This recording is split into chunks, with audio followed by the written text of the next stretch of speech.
Hey, you want to see an Easter egg? Okay. Look, it's the guys from 64th Street. Oh no! Don't kill them! They're delicious. You ate the 64th Street guy, Danny!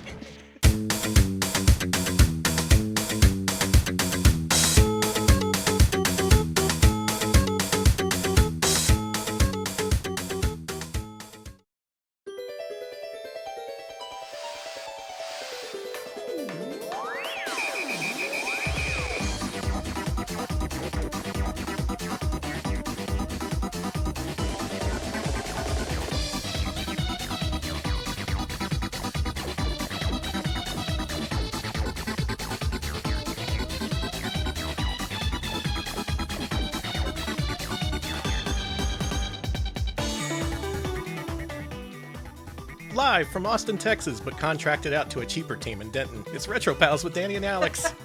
Hello, Alex. Hello, Danny. Yes, we're at the Denton crew. We're called Denton because we're dented. Like Yes, ham. technically, this is a non-licensed ripoff of Retro Pals. I'm Denny. This is Valix. Hello, Yeah. Valix. Hi, Danny. I'm Denny. Denny, sorry. Damn it! We can't even get our own pseudonym straight.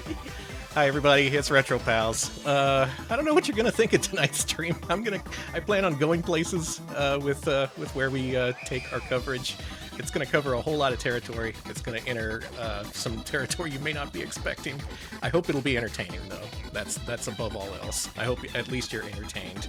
Maybe horrified a little bit. Maybe a little bit taken back. Maybe a little bit, you don't know what to think of the world anymore after tonight's stream. Are we gonna anger people? I don't think so. Okay. It's my goal not to anger people, so here's hoping. Well, I got some people to thank. Thank you, Pacificus, for the 48-month resub. That is 4 whole years. Thank you so very much. Thank you, Dot Level, for the 42-month resub of 42 to you, too. That's so many months. Thank you. Thank you, Green Herring, for the 100 cookie bits. Appreciate that. All Hail Magamba with the 47-month resub. Muscle to you, too. Muscle. Nanaki Amano, 29-month resub. Vice Project Doom, but that's a good game. I know, we're going to see some good games tonight. Yeah, that's part of the story. You'll see. Thank you to amazingly named user Bella Lugotzi for the 5-month resub. I'm ready for some crap. I bet you are with a name like that. I'm sorry, that name just slapped me across the face. Yeah, I know. I'm awake now, right? Like, okay. Thank you, Sepicide19, for the 100 bits. Welcome. And thank you, Ultimo, 100 bits. Bonus power up. Oh, and thank you, Feltemp Reparatio, gifting a sub to Lynx Winters. Thank you. Thanks, everybody. Oh boy, all aboard the hype now. train to AiCOM country. We're going to stream tonight. I'm putting this one together, so this will be a little bit stilted compared to Alex's professional presentation. Deacon Theed, thank you for the 100 bits. Thank you. Yeah, it's time for that thing. What is Sizzilla Games? I don't have time to figure out what that is. We got to get going. Yomi Dian, thank you for the 10 months. Good play. So, took a poll to our patrons this week. We asked them, which of these 3 very similarly named contract developers do you want to see us explore on stream? It turned out like this. Believe it or not, there are 3 different teams named AiCOM, and iSystem Tokyo. In the end, people voted for AiCOM, which I'm very glad for because I had an actual story to tell with this one. So that's very convenient things turned out this way. Much appreciated. Oh, thank you real quick to X-Keeper, Tier 2 sub at 18 months. Thank you so much for adult only. Absolutely. It sure is. Thank you for the Tier 2. Thank you. That's real nice. So, AiCOM. So this company. Why don't we start at the beginning? Tonight I aim to... what's that? I said cool logo, sorry. Oh, thank you. Tonight I aim to... just represent what it's like to research video game history using, bits of data left in the ROMs and stuff. Big thanks tonight to GDRI, the research wiki dedicated to documenting all this stuff. It wouldn't if this wiki didn't exist, the stream wouldn't exist. Thank you, CRV, for documenting all this stuff. So, how do I explain this thing? Why don't we go back to where I started the story just a couple weeks ago? Oh. I was watching Dot Level's Platformageddon stream, as many of us do, and she started playing a game called Saint Sword. A pretty interesting game that, you know what? We might as well just get things started right now. Let's see what Saint Sword looks like.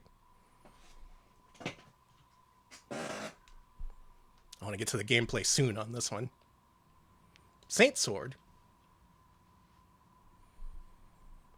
Yeah, there she is. Hey, Dot. Is it like a saintly sword? A little bit. Cool. I wish I could have worshipped a sword in Catholic school. They don't let you? No, they don't. They're all like, oh, this one guy said he who lives by the sword dies by the sword. And I'm like, but swords are cool. So kind of an unassuming game. Dot, when reviewing this, said it was boring, and that was the whole review. That's fair. But there is some good stuff in here, and some stuff that's pretty intriguing, too. There's also a lot of text, which doesn't really matter all that much. Let's start the game. Oh, cool armor. Right now, we're just enjoying a normal video game. You don't gotta think about AiCOM. You don't gotta think about all the other stuff you're gonna know about by the end of tonight. Let me switch off the audio here so you can get a better listen to this. Game has some okay music, I guess. Now, what stuck out to me about this game is that it's by Taito. Real quick, turn on Avermedia audio. Son of a... There we go. I knew I missed something. Alright, so this is a Taito game for Genesis. Over here in the States, Taito only released like 8 or 9 games. Every single one of them was based on an existing property except for this one. This was the outlier.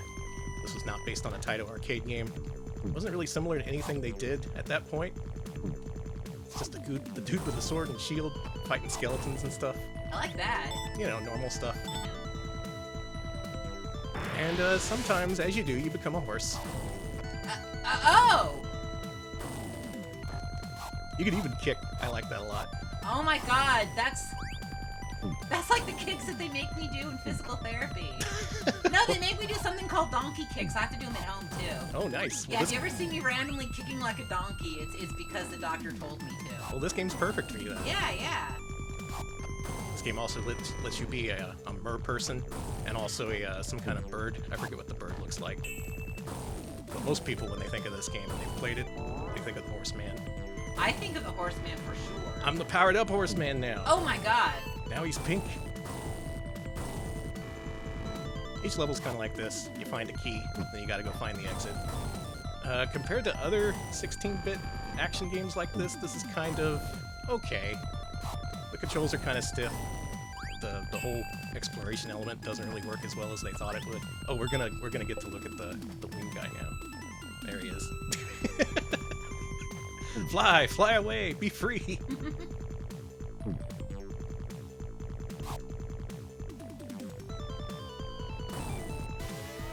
You gotta see the first boss at least. Look at this fucking thing.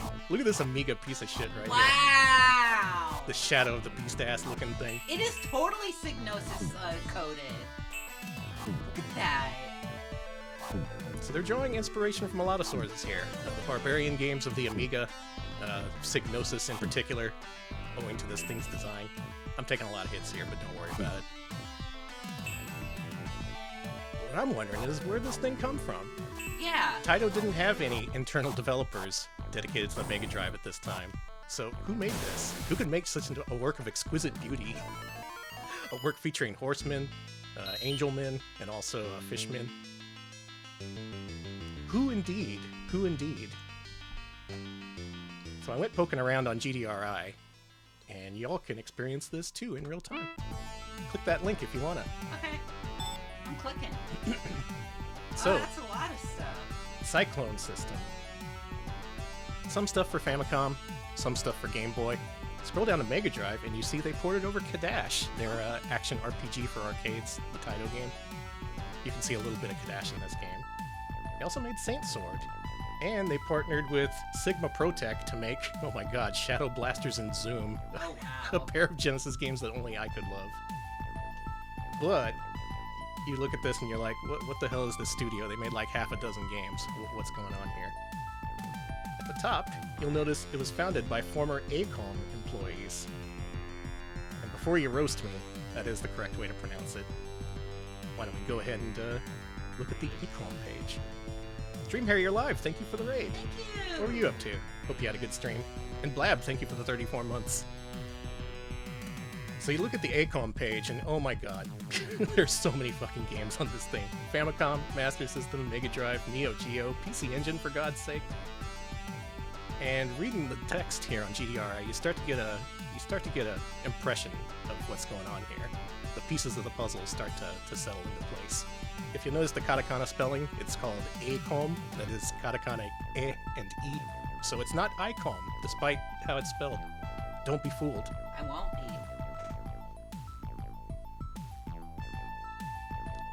What do I have planned here? Okay, so looking through this and seeing the connection with Cyclone's system, I pieced something together myself. Oh. At one point, while Dot was playing this, she was all like, this game has a weird flaw to it.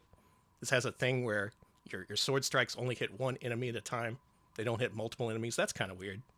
Only seen that in one game before. That would be a game for the TurboGrafx 16 called Legendary Axe. Thank you, Ultimo, for the 100 bits. The Tosei of Sammy. Yes, exactly. Pretty much. Okay. So let's have a look at this game.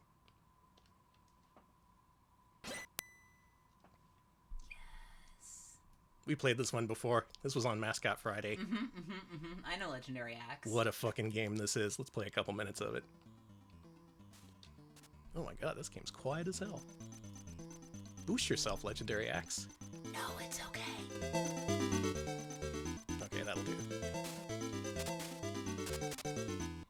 Now imagine playing nothing but NES and Master System, and then all of a sudden a new system comes out called the TurboGrafx 16.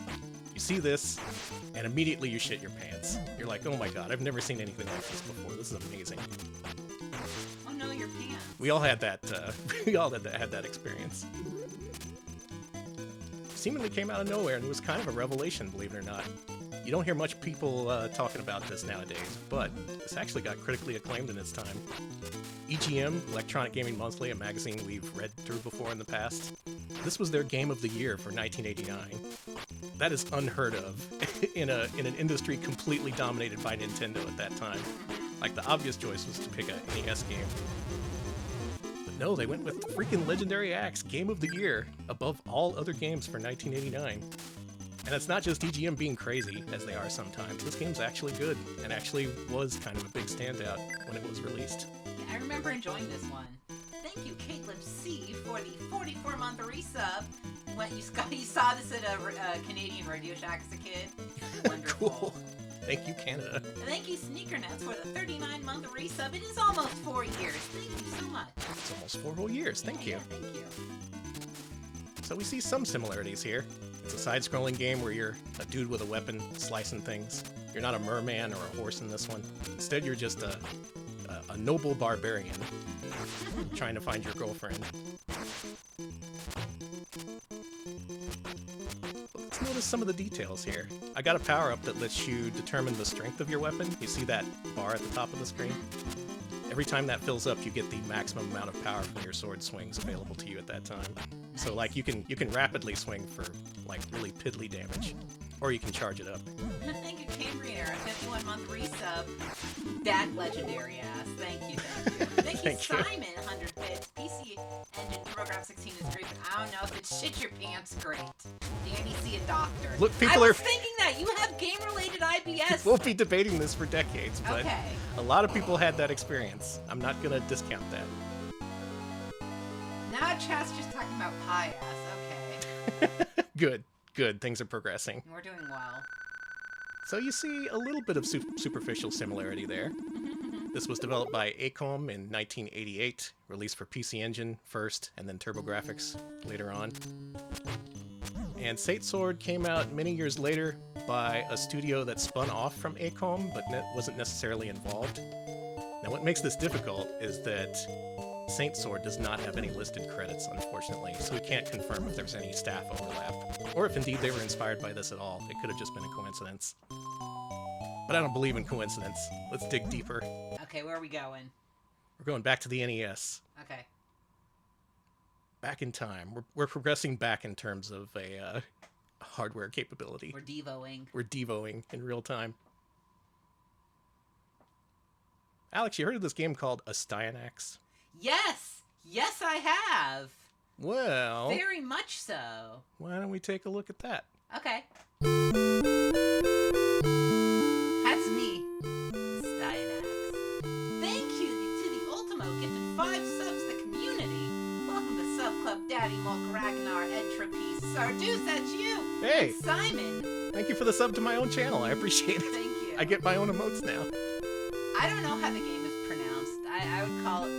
It's either Astyanax or Astyanax. There is no Japanese spelling for that name for reasons that'll become clear pretty soon. A nasty axe. A That's nasty what I think it axe. is. I'm Astyanax. I get made fun of at school every day. Names from Greek mythology. Yeah, tell me your whole freaking life story. Let's play this game.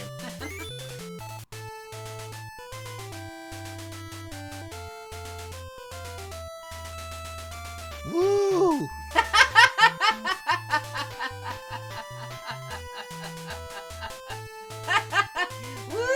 I'm in a strange world. I've been isekai'd. Woo! My name is Cutie. Oh, this is great. I brought you to this world. Well, shit. I guess we're here now. And, do things look a little familiar here? Hey! You're a dude with an axe, which could just be a coincidence. You have a power meter that regenerates every single time you swing your weapon. Uh-huh. You fight skeletons, who we saw in Saint Sword, and who are in Legendary Axe later on. And overall, the gameplay and structure is just extremely similar to both the games we've seen so far. Now, what's the explanation there? Same developer, baby. AiCOM made both Legendary Axe and Astyanax. And coincidentally, they share a whole lot of gameplay similarities. God damn it. You're not supposed to die there. Yeah, this game's pretty good looking for NES. The sprites are nice. They're big. They're actually pretty maneuverable. This isn't my favorite game. It's just kind of okay.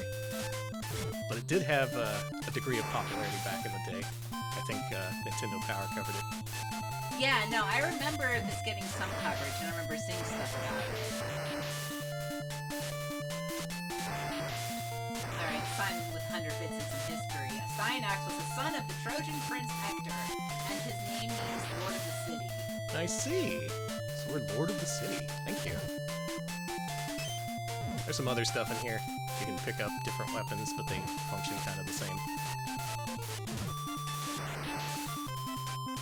Think of the Ultima 100 bits. That time I got frozen for 100 years and then got armored but still have the same axe. Been there.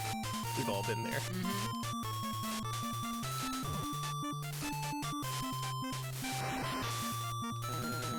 Okay, good. We're not gonna die. I was worried about that for a second.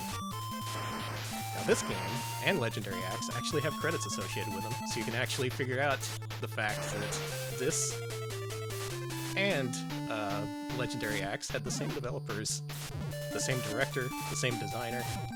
However, for this one, they contracted a subcontractor studio to help them finish it. It was a studio called C-Lab. Oh, hey, I know that. No relation. Okay.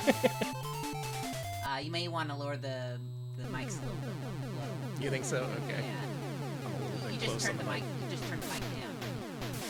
Wait, what? What The mic was a little too quiet. Just too Is it quiet. low? Yeah.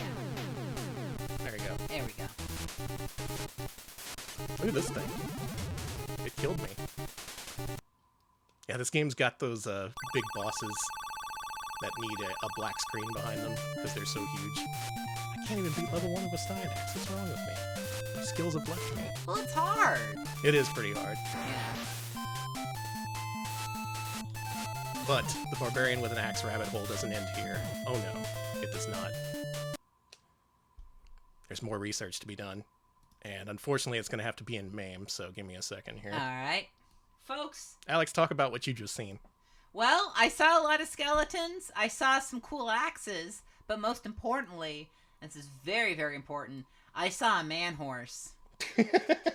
Alex likes the man horse. Alex loves man horse. It's okay, I just typed in the wrong window. Don't worry about it. I know how to stream. It's alright. You're doing good. Danny, you're doing really, really good. Don't worry. I'm holding it together. The stream is just barely not going off the rails. Now this game's extremely loud, so I'm gonna have to cover this, make it quiet. Do you see this? Yeah, you do. There it is. Hey, I see it. 100 bits from X-Keeper. The stream has the following problems. The colors are completely wrong. Type OK to continue. Thank you. Thank you. So, Astyanax got an arcade release it was also released in Japan, where it was released under the much better name, The Lord of King. What?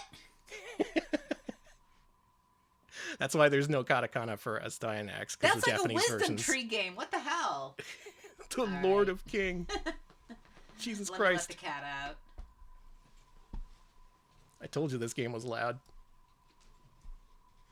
Oh, why don't you listen to it?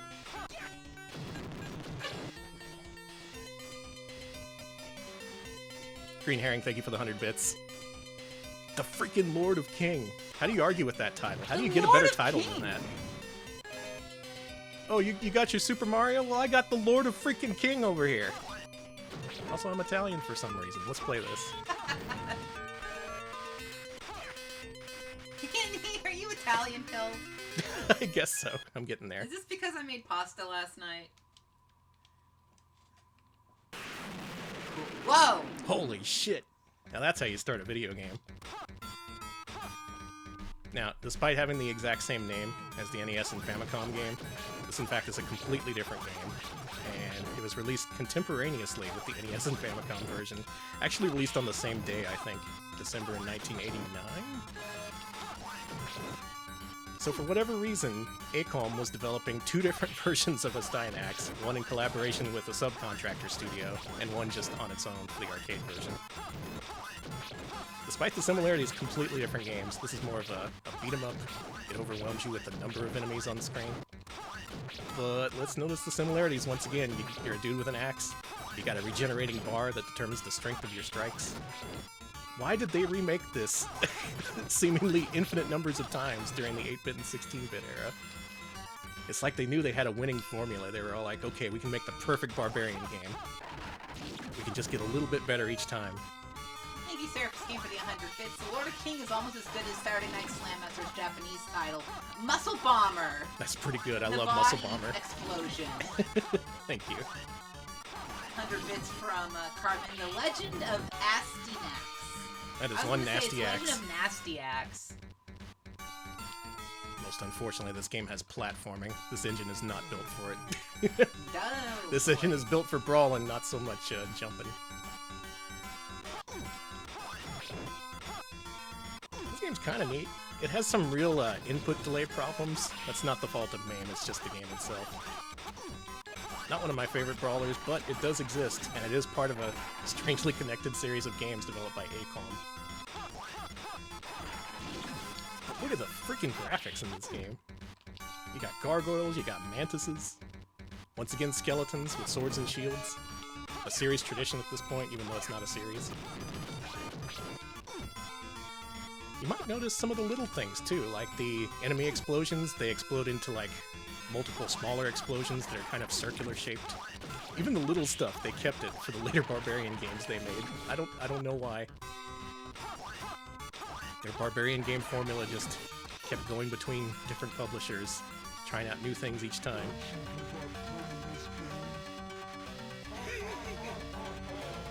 And the last boss laughs at you on the continue screen, which is pretty great.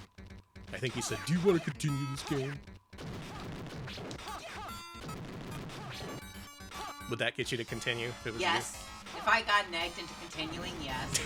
It works. It does.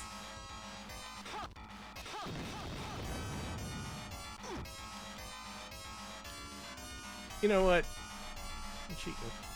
Cheating? Yeah, we're cheating. Okay. What are you gonna do about it? I mean, you're in the director's chair, so I can't do anything.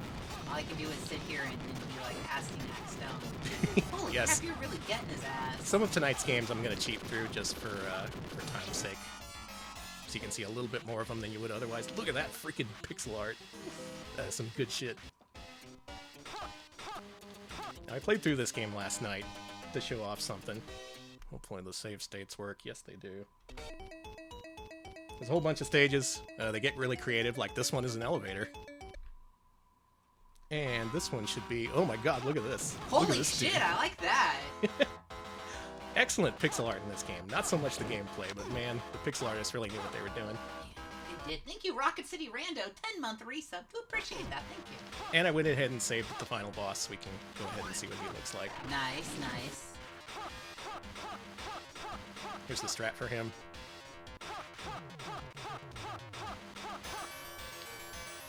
I'm invincible, but this would work anyway.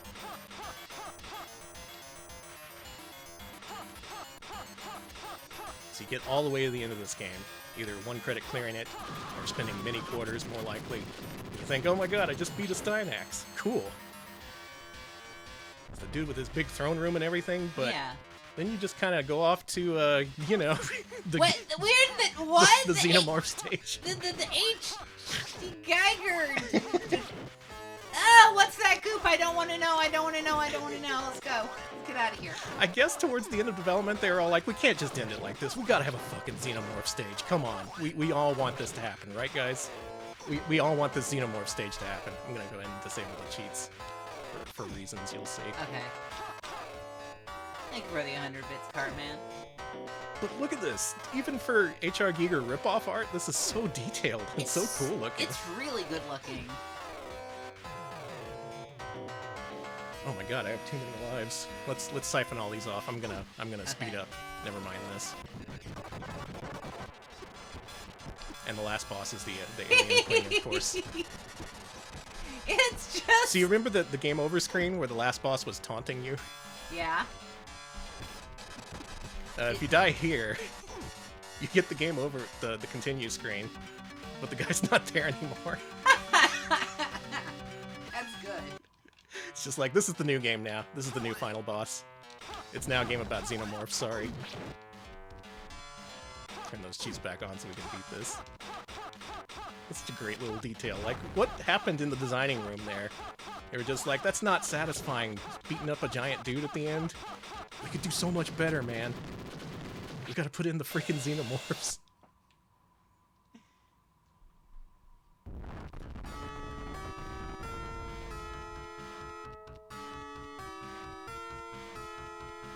And that's the story of a Steinax, in terms of released games.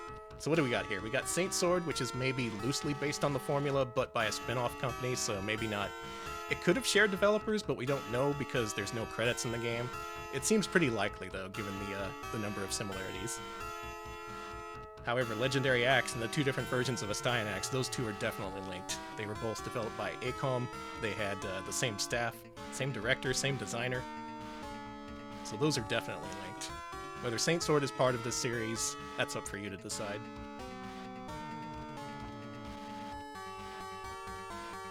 And here you see a name that we're going to see much later on in the stream. Remember that for now. Tokuhiro Takemori, the guy behind a Steinax, the designer of Legendary Axe. He'll become pretty important later on. But for the time being, why don't we switch to a featurette? A featurette? You didn't tell me there'd be featurettes. Oh, there's featurettes, alright. Okay. I gotta get some music going on here. I can do music. Can you? Do do do do do do do do. No, they're gonna sue us. Okay, sorry. No covers allowed. Let's go ahead and let's play some Saint Sword music over the back of this, because I got some shit to tell you all about.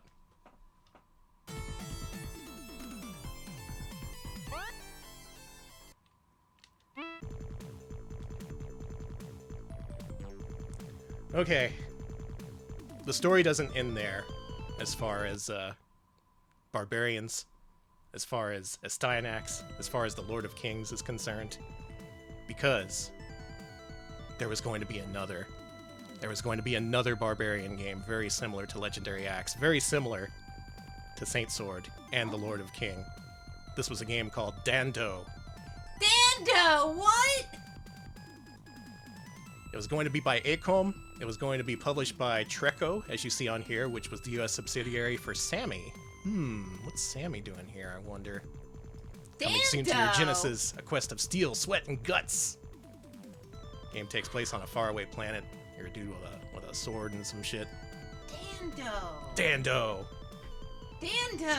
Now, for many unreleased games, this is all you ever saw of them. Just a single flyer handed out at CES or something. Just like, hey, we're making some fucked up barbarian game called Dando. We probably haven't done any work on it whatsoever. We don't even have any code. We're just making this. We gotta hype this up before release. So was Dando just, was it just vaporware? No, they're screenshots. Vasum? That's not Dando. EGM previewed this under its Japanese name, Vasum, also known as Dando. It's been coming for about a year, they say. So this thing has been under development. It's been shown at multiple trade shows. It's worth the wait. It's longer than an average quest, and it's not too easy to solve. Thanks, EGM. Really good writing. So Dando wasn't as they were going to call it Dando in America? Yeah, Dando in America, Vasum in Japan. Okay. So you think, well, maybe EGM got the exclusive on some fucked up prototype game that they never intended to release. Maybe this just something never came of this. Maybe other magazines were never even shown this game.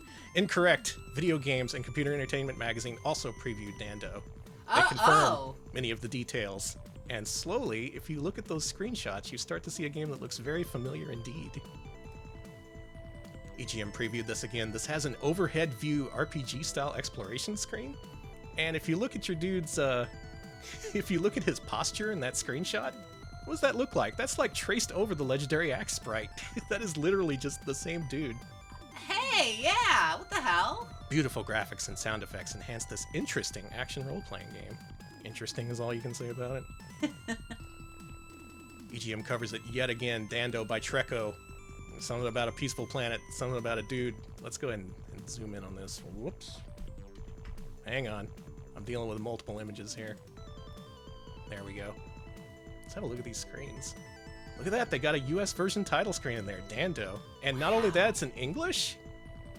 It's Dando. We got merchants, we got towns, we got overhead view action, in addition to the legendary axe style gameplay you know and love.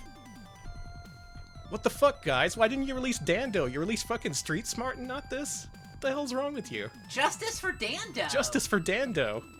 We have some Japanese coverage as well. Okay. What do they say? Look at this. Oh, that's sick. Look at that such freaking a flyer cooler for Dando. Vasum. I'm going to drop a couple of links here in chat if you want to see this stuff for yourself. Yeah, I want to see it. Show me. These screenshots are collected at Unseen64. Thank you, Unseen64.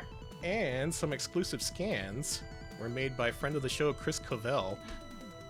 And we're going to see those Sick. right now. Let's go ahead and zoom in on this, though. I want to see more of this dude. It's this one. So this was being promoted in the US and Japan. It was going to get a worldwide release. Treco itself was hugely hyped on it. And here's some scans from Chris Covell. This is the Japanese version, Vasum. What I think is interesting is they don't have screenshots that were just given out to every single magazine. They have, like, a different set of screens every single time this game was previewed.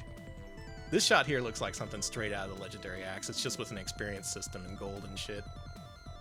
You can get a dude with a sword or an axe. And look at this screenshot down here. Is that... They were developing the Japanese and English versions simultaneously? Oh, wow. How often did that happen? Usually it's just like you get the Japanese version if nothing else, and the English version's an afterthought.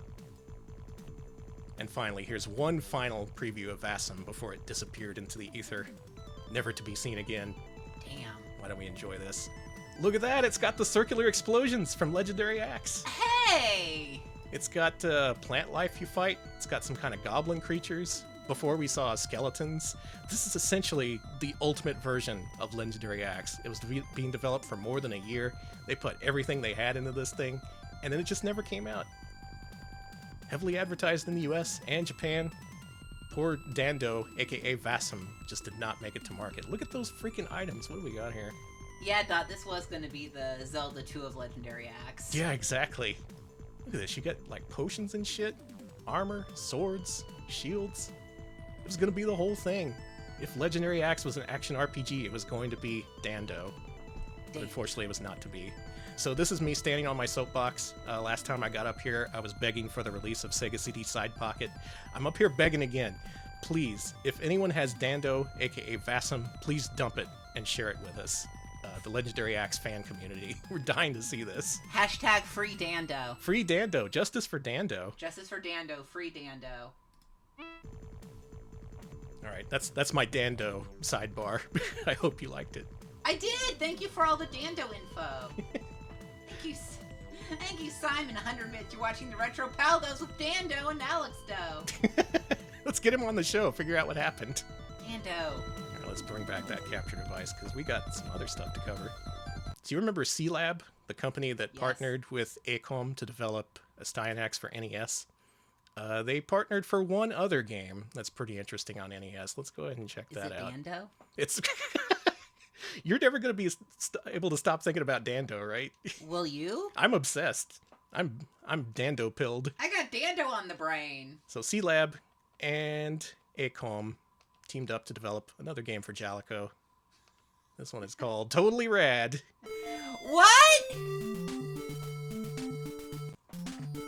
This intro is pretty good. Fuck you.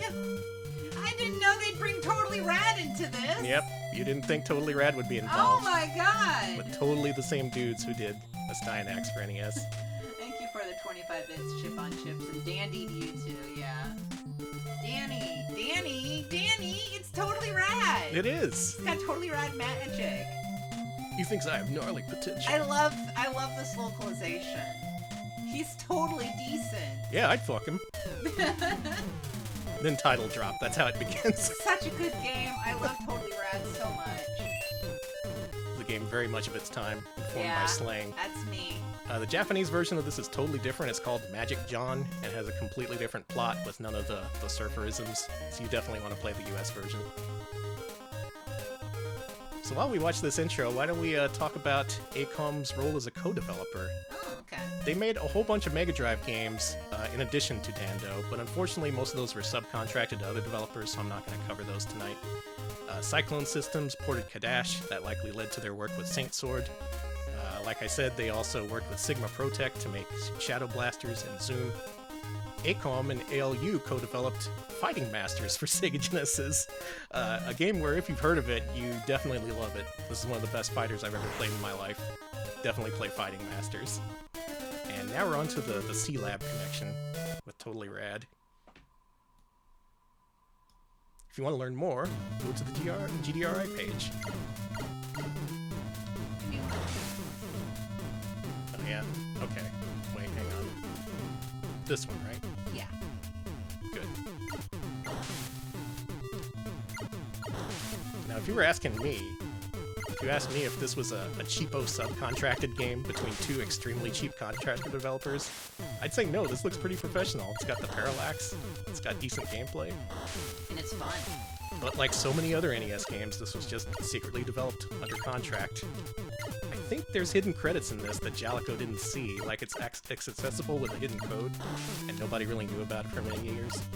Thank you, XKeep, for the 100 bits. Jake, they're like discussing me. Thank you. Thank you. And thank you, Ultimo, for the 100 bits as well. Fighting Masters, The Legend of Goldenrod. I'm sick of this shit. Yeah, the graphics energy. are good. Infinite magic. You can do cheats on the mister. Yeah. So this game's not just about being a little dude with magic. You can also, believe it or not, turn into a winged dude. Another link to Saint Sword. Was that an inspiration for Saint Sword? I don't know. I'm just gonna say it was. Okay. Anyway, you're a little guy with a whole bunch of different magic powers. You can transform. You can, well, that's about it, I guess. Who's played Totally Rad? Do you like it? I like it, but that's mostly because I find the cutscenes incredibly charming. Yeah, that does go a bit of a way to making this a good game. It's alright if you play through it, but the cutscenes really put it above and beyond. These levels are really long. I want to show off the bosses. What did I do last night? Oh, wait, I know. What did you do last night? Here's a hidden discovery. There's a moon jump cheat in this game. And if you enable it... Oh, I gotta be regular. I gotta be regular Jake instead. Hang on. Oh, Jake. Jake, go back to regular. Jake! Be regular Jake. There you go, regular Jake. You can break the bounds of the game, and if you go off the top of the screen at any point, you skip to the next level. I don't know if that's known, but I discovered that last night. Hey, sick! Yeah, your girlfriend gets kidnapped. Damn. Then you go to the circus. I think more games should be placed in the circus. I disagree with that. Let's get out of the circus. Let's moon jump out of here and fight the boss. Cool. What's the boss look like? Wow! Yeah, look at that shit. I dress like that. This is the kind of shit you only see in a subcontracted NES game. He's evil corn punk. The kind of thing where everyone's being overworked and you come up with ideas like evil... He's kind of glam too, right? Evil glam corn man with robot chicken legs. He's... Is he family? Because that's the vibe I'm getting. I like him. I think he's family, yeah. Okay. Let's invite him over. Corn punk. Yeah, I love this. This is so good. I love this game. Man, we haven't even begun to explore the rabbit hole. This is like normal compared to the stuff we're going to see. I'm afraid. Is it things we can show? I think it's things we can show, but as to whether we should show them, that's up in the air. That's fair. How about we check out another AiCOM game? This one not co-developed with anyone. This is an AiCOM original. It's another one that you may have played as a kid, and if you did, you definitely remember it. They made fucking Amagon. What? Stop this! This thing. Who rented this back in the day and had a horrible weekend? I sure did. And we ranked this, if I recall. Mm-hmm. These guys, the Legendary Axe guys, made this for NES. In fact, this was released alongside, like its release period would indicate, it was developed right alongside Legendary Axe. Possibly by many of the same people. So, what the fuck? NES gets this? TurboGrafx 16 gets Legendary Axe? This is like, I'm speechless. I'm sorry. Now, a lot of publishers were involved in this that I haven't really named yet because it's not really relevant. But in Japan, this was known as Totsuzan Macho Man, and it was published by Vic Tokai, a name that we've experienced much here on Retro Pals. And in the US, it was published by Sammy. Sammy, why does that name keep coming up? Thank you, Simon, 100 bits. Who up for renewing their Amazon Prime subscription? Oh, he's macho now. Yeah, you can be macho in this. I like that you just punch birds. I like the humorous way the enemies fly up and then flop off the screen after you punch them. It's like really selling how powerful your punch is.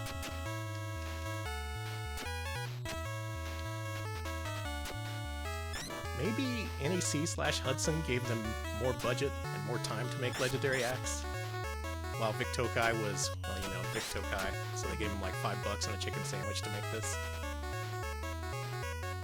Let me tell you, depending on your time in life, $5 and a chicken sandwich can work pretty good. Even good enough to make Amagon with. Shit!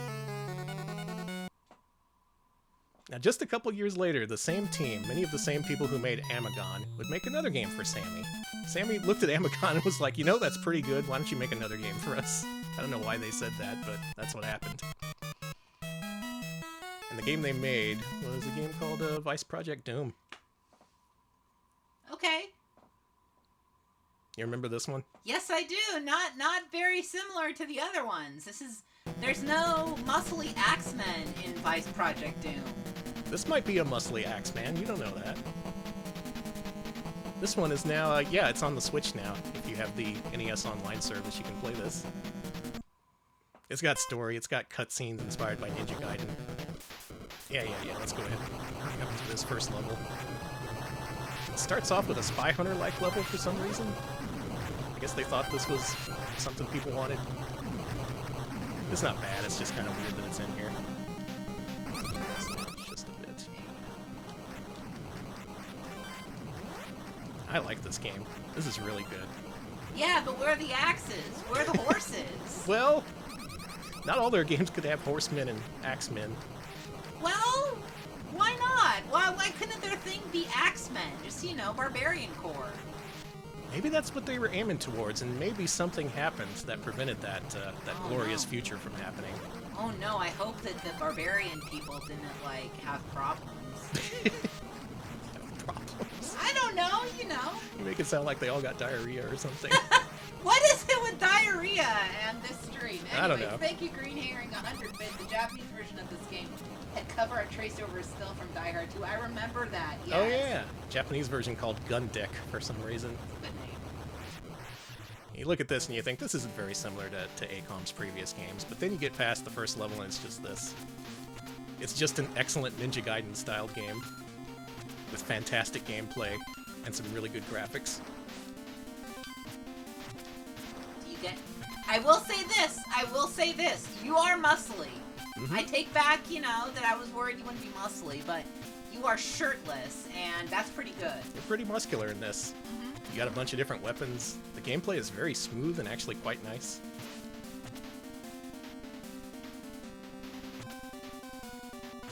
Enemies are very strange in this. I love those weird beastmen. No! I like the Chinese hopping vampires. Me too. Just there for no real reason.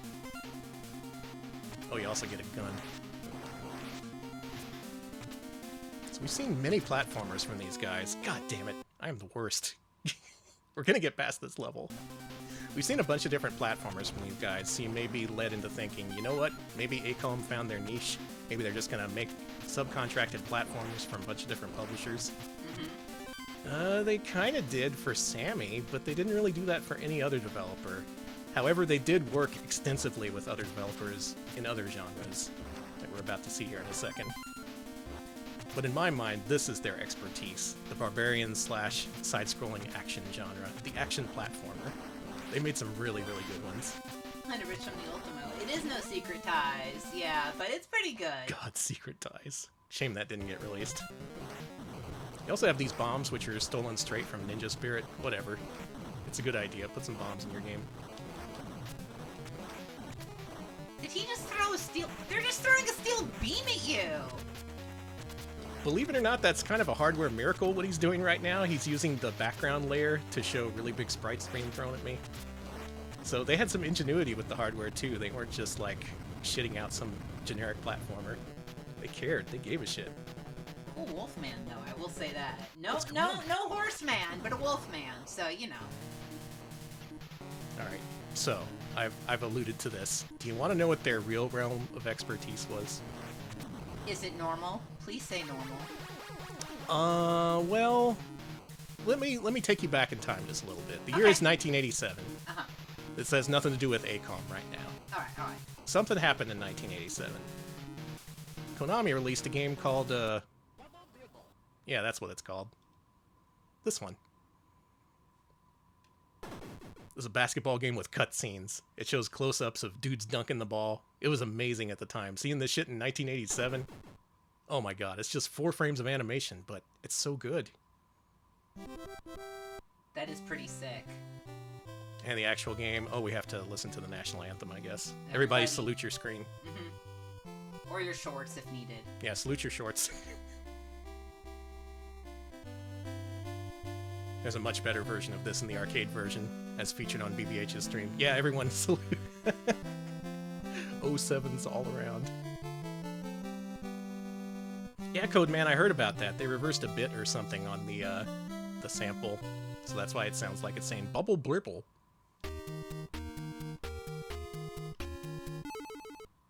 Anyway, for no real reason, I'm just going to show you how this game plays. But the thing to keep in mind is it's basketball, and it has close-ups of the action that show dudes dunking the ball. That didn't even come close. That was shameful. Oh my god. This is already a sham. I can't continue this. Can you be Dando in this? You can't be Dando in this. However, you know who was there to pick up the slack when other publishers wanted their own basketball games that were like Double Dribble and they wanted some of that Konami money? I'll tell you who was there. 100 bits from Cartman. Dando Dribble, thank you. Hoops! Hoops! Known in Japan as Moedo Junior Basket. Bases Loaded in Japan, for reference, is called Moedo Baseball or something, or Moedo Yaku. So this was intended to be like part of the same line as Bases Loaded. Bases Loaded developed by Tosei, this developed by AiCOM. On the box art for the US version of Hoops, by the way, it says, "From the makers of Bases Loaded," which is a big fucking lie. Luckily this has a watch mode, so I don't have to play this shit. Now, the second you hit watch, the computer picks not only the players, but also the score and the format of the game, so you don't even get to decide that yourself. That's pretty funny. And this is the Jalico version of Double Dribble. Huh. do you think? This is just horse. This definitely has the Amagon sound font. Yeah. Yeah, this definitely feels like the Amagon guys try to make a sports game. They're playing. Yeah, this is Barbie. They're playing for possession, but like when I tested this out, it only took them one basket to decide this.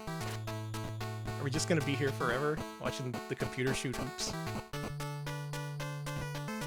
Okay, Jammer goes first. I'm glad we could decide that. Ultimo, thank you for the 100 bits. Thank you. One-on-one government. We gotta showcase that game someday. Oh, he just knocked him over. Let's see if we can get one of them to quote-unquote take it to the hoop. Everyone's charging everyone. This is prison rules basketball. Oh, oh, oh! Oh my god! The brutality!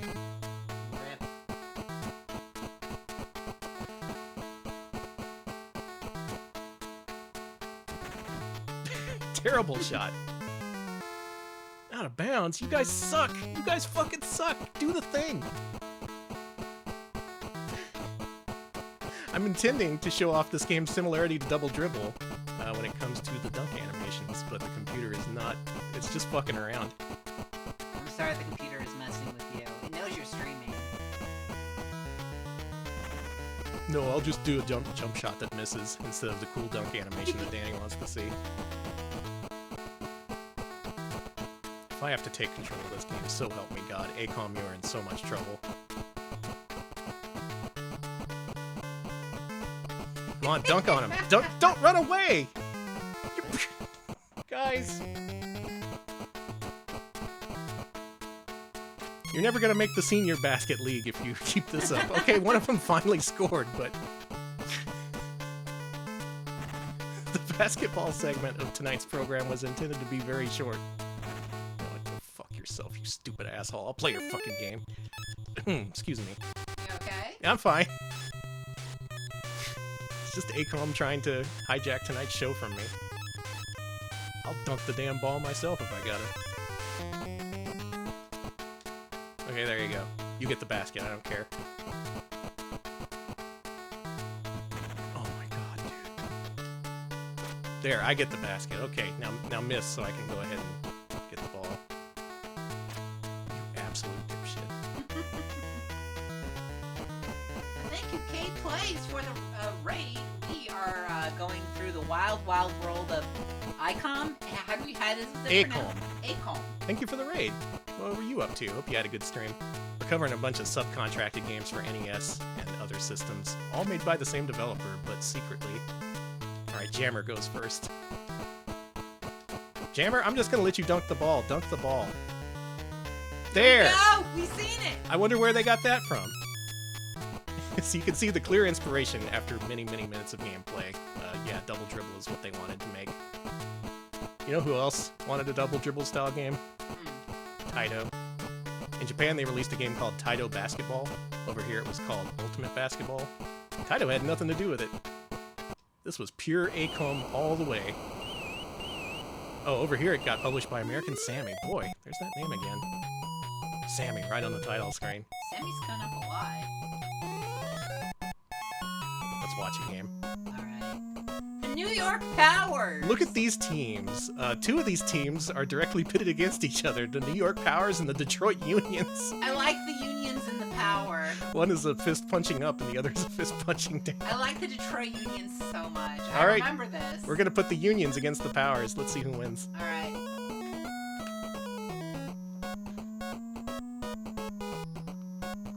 There's Sammy Stadium, because Sammy definitely brought this game to you, no other studio. Look at those dudes. Oh, they're gonna kill each other. Those are some big dudes.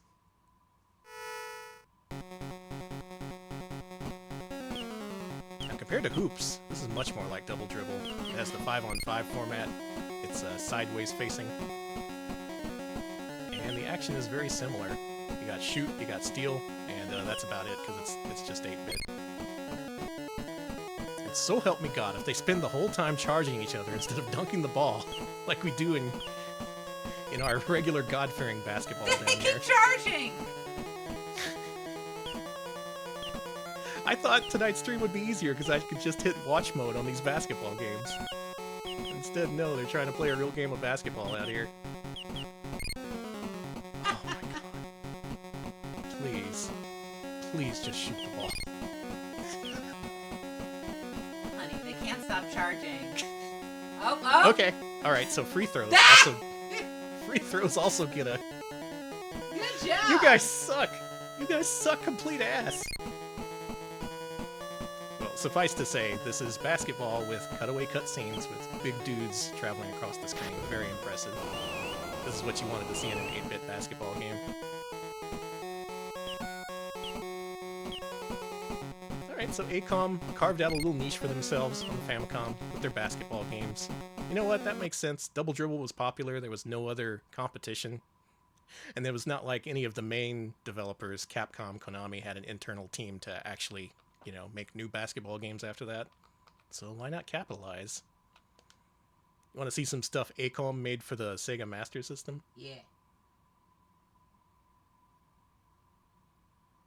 Now, what kind of games would they make for the Master System? Specifically the US Master System, which only had several dozen games released for it.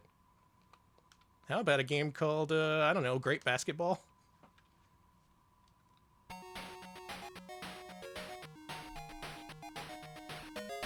This does look pretty great. Does it, though? Well, okay. Copyright Sega, 1987. Sega made this. Not anyone else.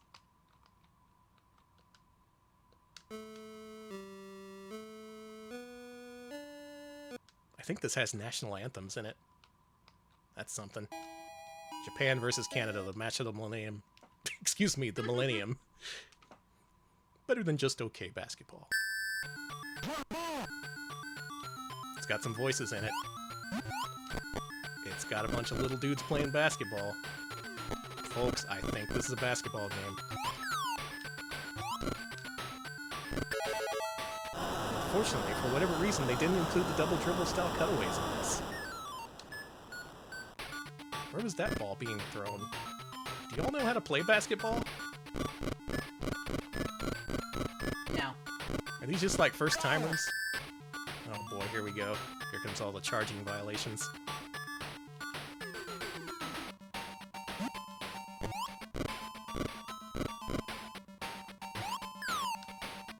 Yeah, the strange thing about Sega Master System's great series of sports games is that none of them are all actually that great.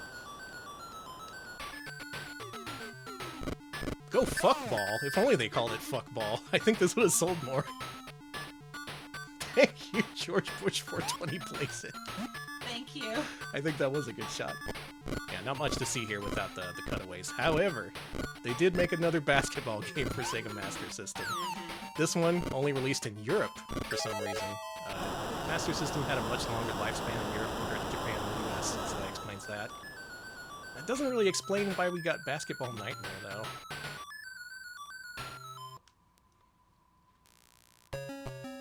Alex, what's your nightmare basketball scenario? Basketball eats me.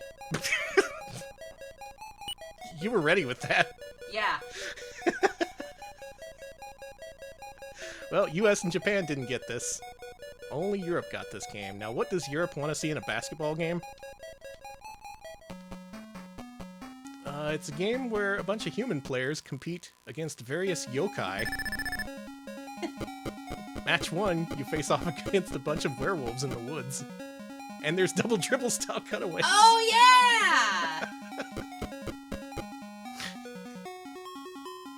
This is amazing, because there's 8 levels and all of them are different yokai. There's like the eyeball ones in one of them. Stage 2, you fight a bunch of kappa. And they all have their own graphics for the dunk animations, which is kind of amazing. This had to be a huge cartridge. Like, for the human players to have the cutaway animations, fine, but for all the animals, too? That's detail. It's pretty good. Now, what have we learned from this?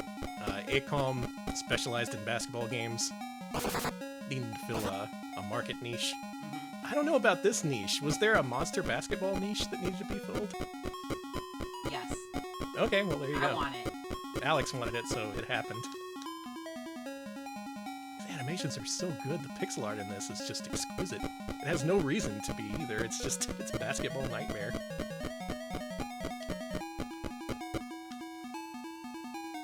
Well, anyway, y'all are probably sick of basketball at this point. What if I told you? What if I told you that AiCOM made another PC Engine game?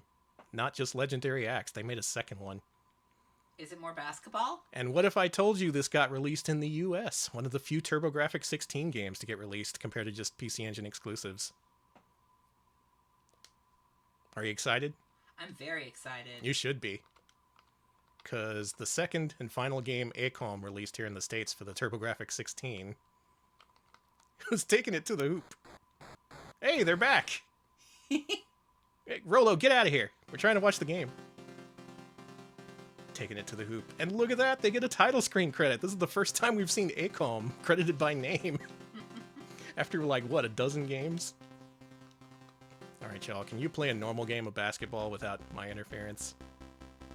Who should we pick? The He-Ag? Chicago.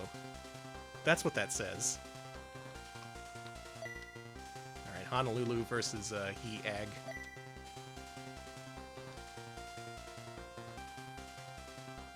Now, what separates this one from the other previous basketball games we've seen? All the characters look really fucking goofy. Look at these guys. They're little! These They're freaking just little guys! These bobble-headed freaks out there on the court. Who lit them out there? Me. I was like, they're so cute. We gotta let them play basketball. Come on. And wouldn't you know it? Yep. More double dribble style cutaways. Where did they get that idea from?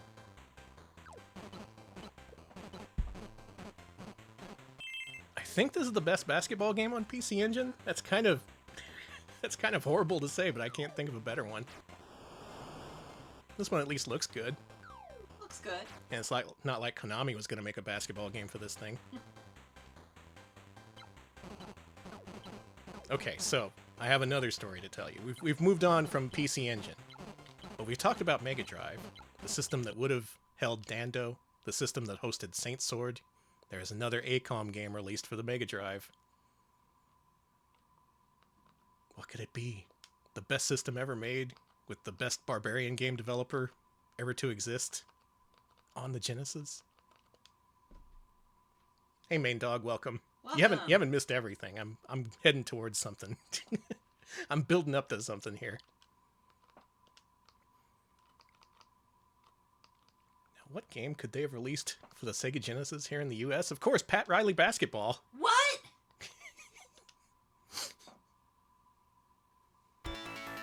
Pat Riley Basketball? And it starts with the cutscene. Mm-hmm. Oh my god, look at Pat. Yeah, there he is. Pat. That's his game. He made this. Did I tell you I met Pat Riley as a child? Oh, yeah? Yeah, I met him at a, my parents were huge Laker fans, so, during the Pat Riley era, so, which was pretty good time to be Lakers fans. Look at these coaches. Yeah, and we went to a book signing when I was really young, and my mom took me, and there's a picture of me somewhere with, like a 6-year-old me and Pat Riley. That's awesome. Yeah.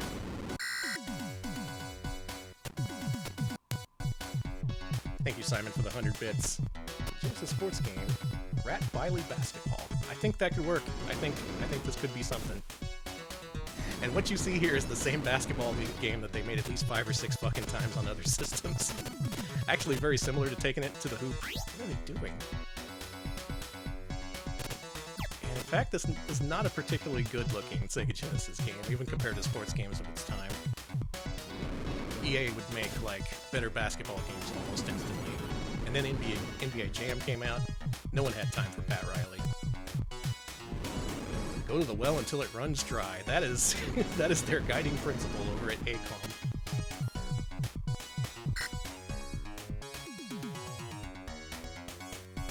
Alright, let's go ahead and watch them do their basketball thing. I was going to switch back to NES for the Vic Tokai connection, our next subheading, but I don't think that'll be necessary. Okay. Like I said, they worked with Vic Tokai on the Japanese Amagon. They also did the Golgo 13 sequel, The Mafat Conspiracy, which plays completely different from any of the original Golgo 13. And if you want to know why, it's because it was a different developer. There you go. They also did the sound hardware for games like, the sound software for games like The Creon Conquest, Psycho Fox, and Magical Hat Butobi Turbo. Hey, Magical Hat! Yeah, the Vic Tokai platformers. For a second, I got really anxious. I was all like reading all these Vic Tokai games that they worked on, and I was like, oh my god, were these not Vic Tokai games at all? Was it all just secretly AiCOM? But no, it was co-developed. Okay, good. I was very worried for a second. They also made one more basketball game for Vic Tokai on the NES. It's called All Pro Basketball. It looks exactly like the games we've just seen, so I don't think we need to see it. Now, what company have we seen multiple times across many different regions, different platforms, different genres, publishing these games? Can you answer that, Alex? I cannot. That is Sammy. Oh, you're right. Sammy's been there a lot. What does Sammy do? They do games. Yeah. And Sammy decided they liked what they saw, especially after Vice Project Doom. They're all like, hey, why don't you guys, this whole AiCOM business, I know y'all are having fun with your basketball games, but how about we just buy you? How about you become part of Sammy? And that's what happened. Oh, well, there you go. They became part of Sammy, and they released their first Neo Geo game, Viewpoint. I've heard Viewpoint's good. It depends on your viewpoint. Hey, Danny. Boo! What?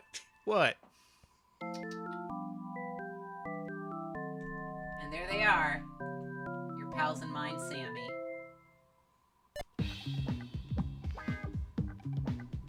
Sick music. This is good.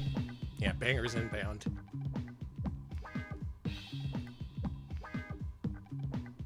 So what does AiCOM look like unleashed from the basketball tether, given a great amount of resources to make the ultimate game for Sammy on Neo Geo? What kind of game does that look like?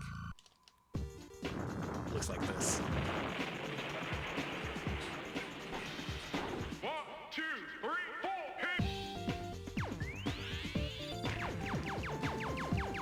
hit! How overjoyed would you be to not be working on basketball games anymore, to be working on this instead? I would be so happy. I've been like working on a real game. Mm-hmm. Finally, I don't have to keep making games for this sport that I barely understand. God, this music is good. It's really good. Yeah. I think this game would be better if they had animations of the ship dunking the basketball. I think that the ship should be shooting basketballs. Ooh, that's a good idea. Yeah. It's called marketing synergy.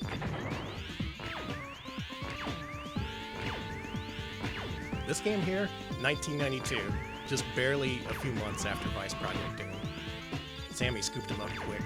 They saw potential, despite Amicon, and they were right. Given the ability to produce anything they wanted, they made Viewpoint, and Viewpoint kind of kicks ass. It does.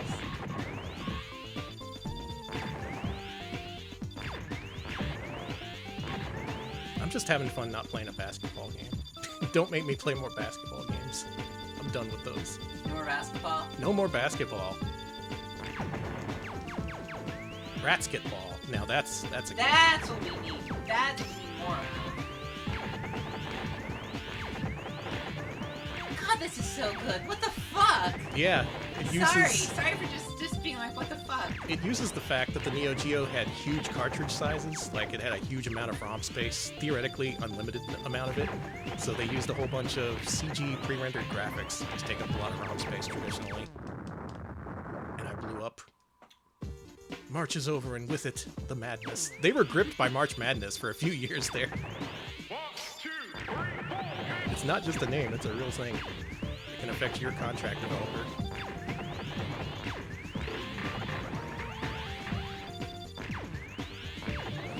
Anyone know if, Sorry, it's just cool. I'm pretty sure BBH has one credit cleared this, right? This looks like something he did. In fact, I think he covered it recently on Neo Rank Masters, his Neo Geo ranking show.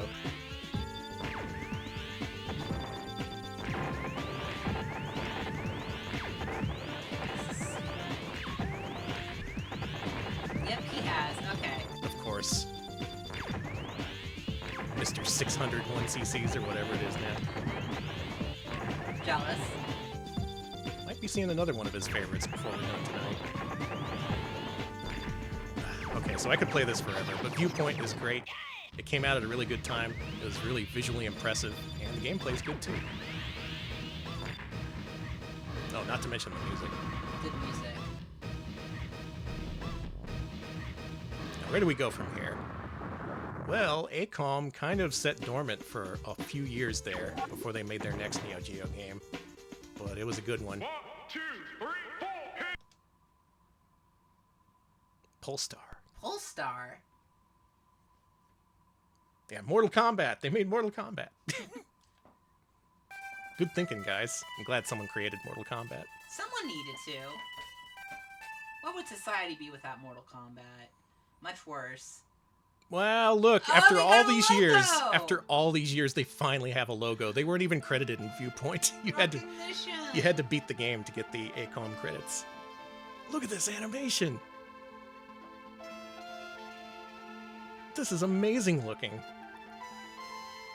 Again, Neo Geo, so they could just put in all the graphics they wanted. You just say more graphics, please, and SNK would be like, all right, here's another 100 megabytes.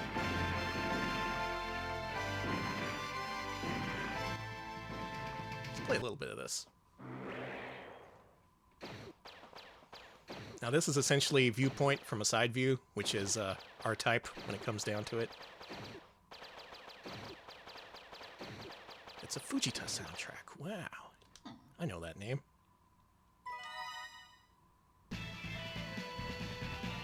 Oh, we got some graphics here. Look at these freaking full-screen CG graphics. Neo Geo ain't dead, baby. Who said it was dead? Not me. Okay, good.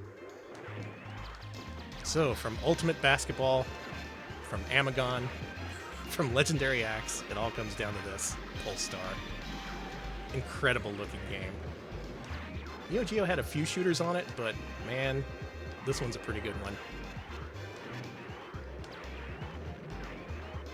It constantly pays homage to R-Type, so I'm pretty sure they knew what they were doing here. You have a bit in front of your ship that you can just ram into other ships. It can even catch bullets too. Not that one. Alex, you ever play this one?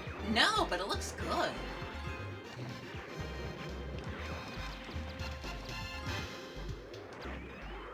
And what I'm thinking now is, what what accounts for the difference between this and Amagon? I guess Amagon was when they were first starting out. They didn't really have much impetus to produce like a really good game on their own that's just going to be published by someone else. But when they're officially part of Sammy, they can just be like, okay, we'll just make good games as best we can. Danny, this is like a billion times better than Amagon. This makes Amagon look like shit. Yeah, Like real shit. Amagon looked like shit on its own qualities, but this really makes it look like shit. Oh, fuck. I took a hit. Amagon's flying the ship, oh my god. Who taught him how to fly? You can even go underwater, and your ship gets slower, and it's easier to bump into stuff. We got momentum going. I want to move on to our next game. Alright, what's next? What's next? A couple years after Polestar, they made a pseudo-sequel, which is like... It's largely the same game, but it's in a different universe. It isn't officially a sequel. Anyway, it's called Blazing Star.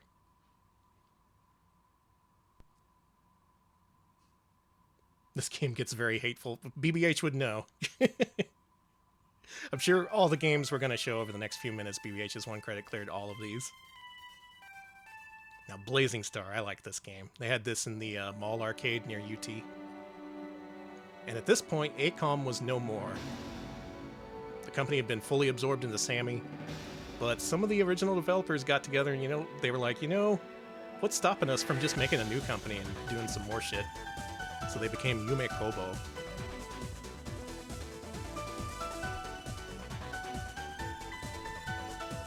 And as good and as good looking as this game is, this is unfortunately the swan song for Yume Kobo on Neo Geo, the last one they made. After this, SNK would fold them into their own company, and they would make a shit ton of Neo Geo Pocket games. including Gals Fighters. I think that was their last one. Cool. But then, you know what happened to SNK? The whole company collapsed early 2000s, and with it, Yume Kobo did too. Damn. And that is the end of the AiCOM story, or at least this branch of it. Space Baby. This game's got everything.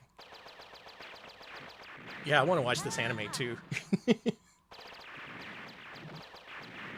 At this point, even like the even the ships that take one hit to kill all have multiple frames of animation. Everything is so lavishly presented in this game. Yeah, I'm surprised AiCOM didn't make any games that I had like that we'd have to roll. It's all normal stuff. Oh yeah, Shout out. they were all above board. Shout out to AiCOM for not making me lose my mind. In a bad way. This is good games though. Now this game I actually do want to beat level 1, so I'll go ahead and focus on this for a second. But Alex, why don't you discuss all the different games you've seen over the last hour and a half or so? What stands out to you? I know it stood out to me before, but I really love the monster basketball game with those special dunks. That was a good idea. I wish they did that more with their basketball games. All anyone contracted them for was just double dribble knockoffs. And I wish there were more like weirdo games where they fought monsters. Yeah. Cartman, thank you for the 100 bits. Oh yeah, this game's all about the bonuses. What I'm most surprised by is that the same people who did Amagon did like this and Totally Rad and all these other games that are so much better. And there's so many other games listed on that GDRI page that may surprise you if you're familiar with 8-bit games. So many games on that list where you're all like, they made this? What the hell? That game sucked ass.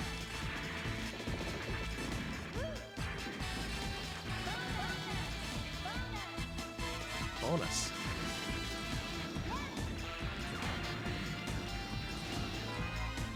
We got all the lucky panels.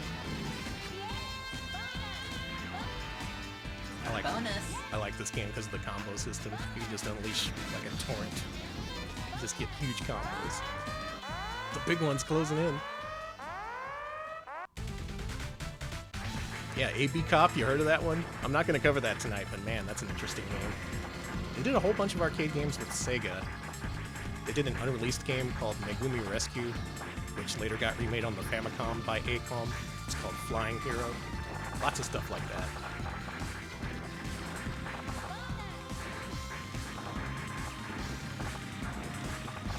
Another big part of their history is just how many of their games got unreleased. How many games never left the planning phase or just got previewed once and then never showed up in detail. Unfortunate for them, especially as a contract developer. I imagine that was kind of costly. Believe it or not, they were working on a Neo Geo game called Dunk Star. Can you guess what kind of game that was, Alex?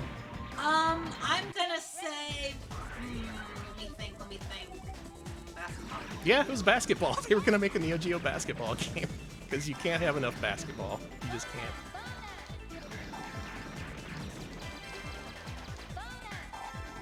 Look at this background.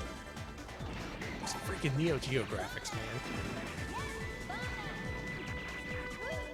Alright, so this was their last totally contracted game on their own, not subcontracted to anyone else. But there was another Neo Geo game that they developed in partnership with another company that people seem to like. Alex, have you ever heard of Prehistoric Isle 2? Oh! No, but it sounds good. SNK made an 80s arcade game called Prehistoric Isle in 1930s. It's a game where you go to a faraway island and shoot a bunch of dinosaurs. Okay. And then they brought this back at the end of the Neo Geo's lifespan in collaboration with Yume Kobo and also Saurus, the people who made Shock Troopers and other games. I like this. I'm already in. I'm But this so in. This time it's not on an island, though. The dinosaurs have reached U.S. shores, and you gotta shoot them all down. Oh my god, this fucking game. Aisle 2, like in the grocery store, that'd be cool. Yeah, just head over to the prehistoric aisle, pick up some dino nuggets.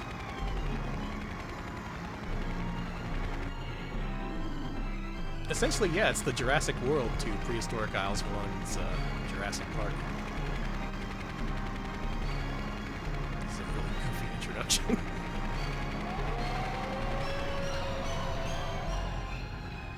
This might have come out after Lost World. This was pretty late 90s. Yeah, 1999. Let's play a little bit of this. This is a goofy-ass game. Alright, shoot the dinosaurs. Okay, you got it. Just gonna wink at the camera before I shoot the dinosaurs.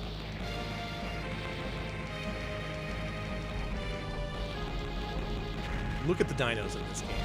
Look at them. They're kind of adorable, actually. You feel bad about shooting them down.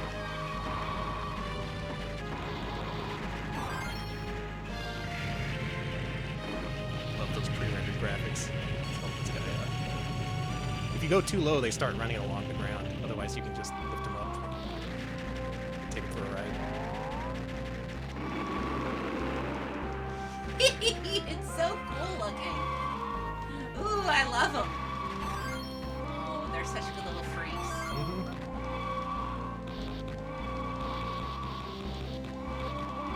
This game's fucking wild. Let's turn that down a little bit more. Especially the dinosaur screams. You had this shit in an MVS cabinet, you'll be hearing that all over the arcade. I like the various dinosaur species on display here. They had some Triceratops down there. All the different dinosaurs have teamed up to eat all the humans. Defend people. Here comes the Blombicopter.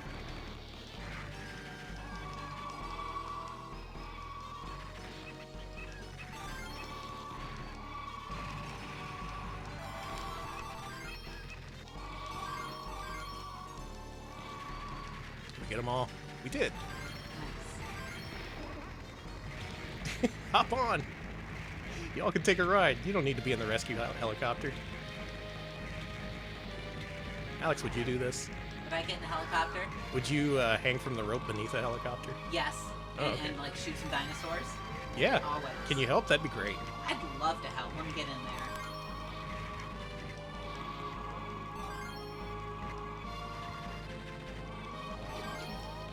Sorry, I love these dinosaurs. I didn't know there'd be dinosaurs. Mm-hmm. This whole story has taken a number of surprising turns, but that covers the basics of AiCOM. They had their basketball phase, they had their Sammy acquisition Neo Geo phase, and then they died. A sad story. Just when they started to make some really good games too.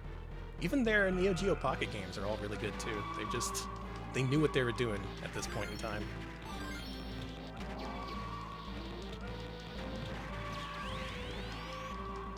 Oh no, the dinosaurs got the boat. How many dudes can I hold? Could you try for a third? Well, you got 3. Oh yeah, big bonus points. That's a lot of guys! There was a lot of guys.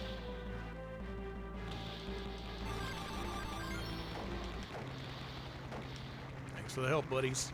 Something's approaching. That's a big dino. Look at that big stompy dino.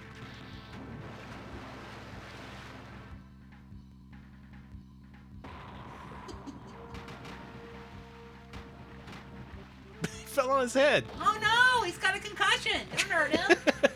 Come on, he's already wounded. No, that's unfair. No. How you gonna be the boss when you got a concussion? Come on, dude.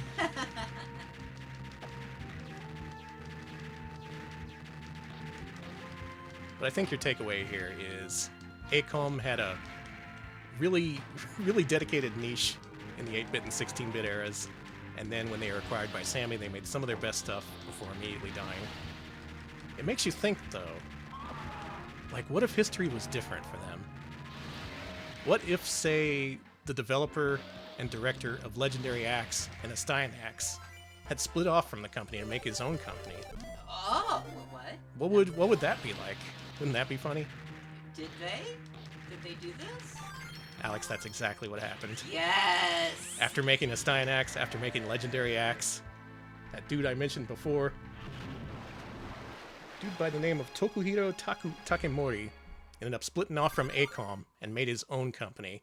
He was like, fuck y'all, I made your best games, I can do this better than anyone else. Check this out. I got this, he said. Did he have it? Did he? I don't know. Let's check out tonight's final games, which are on MAME. So, Alex, why don't you distract the folks for a second? Folks. No, there was no Elmo. They didn't make no Elmo games, but they did make the dinosaur game, which was pretty good. Yeah, I did feel bad for the dinosaur that fell on his head and looked kind of like an idiot. That poor dinosaur. You know. Hi, Yaddle. You all distracted by me? Yeah, get distracted. All right. Look over where Alex is. They He's don't putting on a even know show. where I am. They don't know that I'm sitting on the other seat.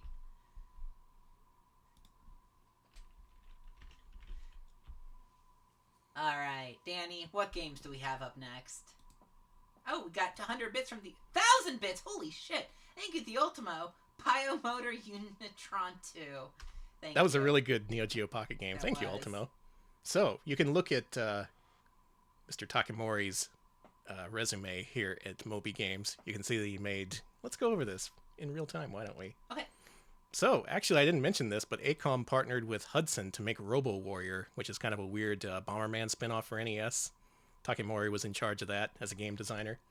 You can also see he worked as a designer on Legendary Axe. He designed Amagon. I'm not sure why you would actually put that on your resume, but he did.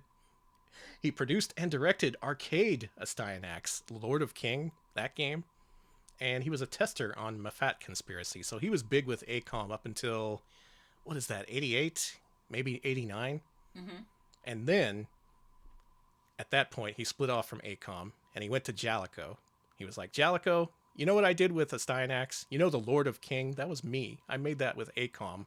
How about, what if you at Jalico let me make a trilogy of games using your new hardware that just came out? Folks, I am ending tonight's stream by exposing you to the 64th Street trilogy. Okay. Did you know 64th Street was a trilogy? It actually is. I didn't know that. You either didn't know that, or you're like, what the fuck is 64th Street? Well, I'm I gonna show am you. like, what the fuck is 64th Street? 64th Street.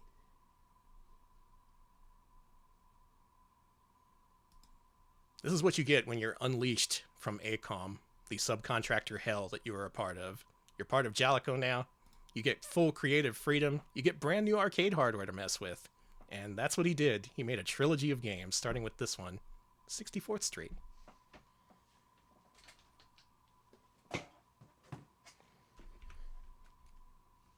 Oh, all these games are also very loud. I'll have to remember to turn them down. Rick, Private Detective.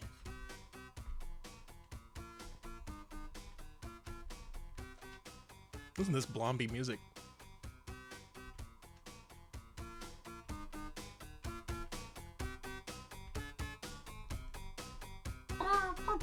Sorry, this is very Blomby. The ultimate team up, Jalico and the best creative mind at AiCOM. What could they make together? What they made was some very beautiful games. The guy whose daughter was kidnapped.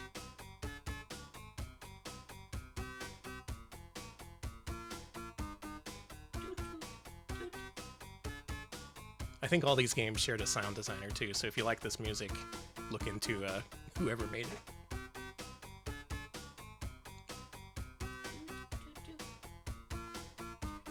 This is a really wordy intro for an arcade game. Do you think any kids stood around and watched all this? I did. You would have? Yeah, I was pretty bored as a kid. I watched a lot of Attract modes as a kid. I love these guys. Read these job classifieds very carefully. Similarities here, huh? Yeah, I gotta get the lore. Holy Sheboygan! That's good! I would have loved that as a kid, I'm sorry. Yeah. Yeah, I would have loved it too. 64th Street, a detective story.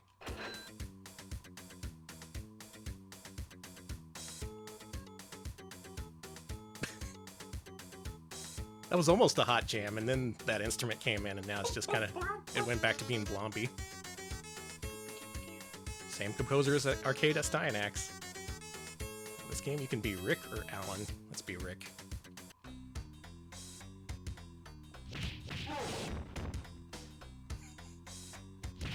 Now, Mr. Takamori had a vision. That vision was a mustached man walking to the right and beating up everything in his path. God, this fucking music. I'm sorry. I'm remembering it now. This game has some unique things, though. Like, you can throw dudes into the background and destroy everything. Think of the oval for the 100 bits, the blombiest. I'm sorry, the green herring for the 100 bits, the blombiest beat 'em up. I'm so sorry, but thank you so very much. This is pretty freaking blomby when it comes down It's to it. so blomby. Also, gotta say, 1991? Final Fight was 1989. This does not look appreciably better than Final Fight. Not really, no. It looks more like a Jalico game. And for many years, I was convinced this was a Jalico game. I mean, it looks and plays just like one. But actually, it was from Mr. Takamori's studio. A studio that he named CP Brain. The next few games are all developed by CP Brain, the spin-off company from AiCOM.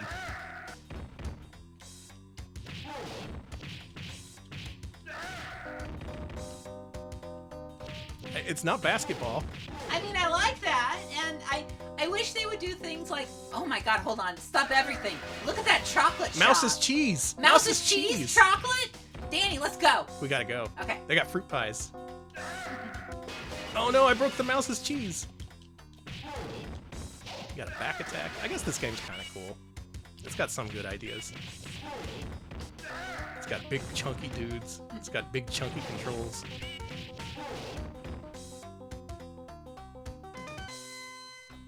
Alright, I like that at least. That was kind of neat.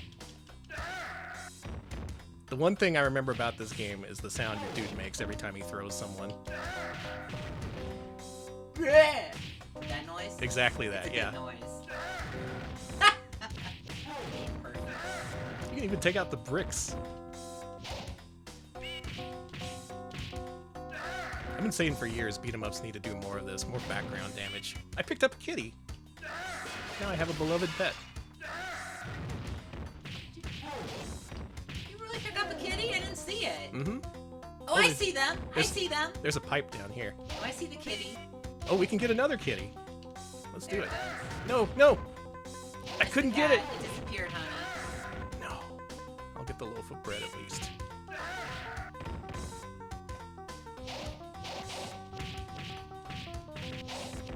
I'd imagine this made a few dollars for Jalico. Beat 'em ups were still pretty big at this time. I think this came out right before Street Fighter 2, so a good time to make a beat 'em up. Maybe not one where, like, the enemies can stand on top of you and hit you when you stand up. What the fuck, dude?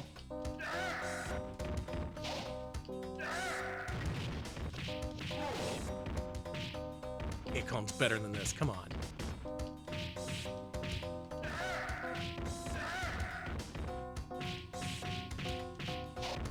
We have to at least get to the boss of this level. You see the thing on the right? We're gonna have to actually ride on that. Ah! Let's just board this 1930s bus. This bus is really spacious. We can have a fight on this.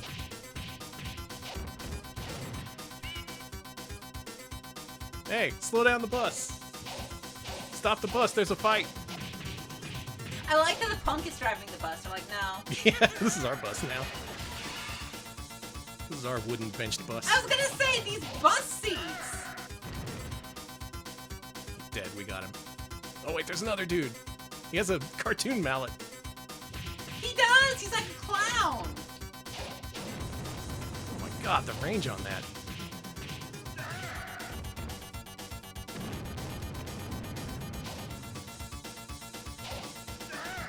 Get him. Oh, I wish you could bust down the the door there so you could confront the driver. That'd be neat. Why didn't they do that? Now, this game I'm not going to show you all of it because it's all pretty similar to the end. The story, though, you should know it, just for future reference. God, they're so sick. Yeah. It's about a scientist who's developing something, and his daughter gets kidnapped because the punks want to learn the secret of his science or something like that. Okay, okay. Just keep that in mind. this guy? What does this punk want with the secret of science? They failed it in high school, and they 1930s high school? What was there to know? I mean, fire. They had chemicals back then. They were putting cocaine into their soda. Come on, they knew some science. That's true. Well, the other good thing about this game is you can grab dudes and throw them into the ocean. They're never heard from again. Alright, maybe this game's good. I was given a lot of shit, but it actually is pretty fun and kind of strange looking and interesting. So that's how CP Brain started. They also made a soccer game called Big Striker, which I'm not going to show off because it's a soccer game and there's nothing interesting about it. Fair. But let's go ahead and move to the second game in the 64th Street trilogy. This one is way more interesting.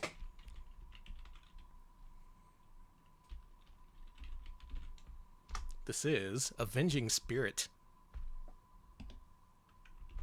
You may have played this on Game Boy.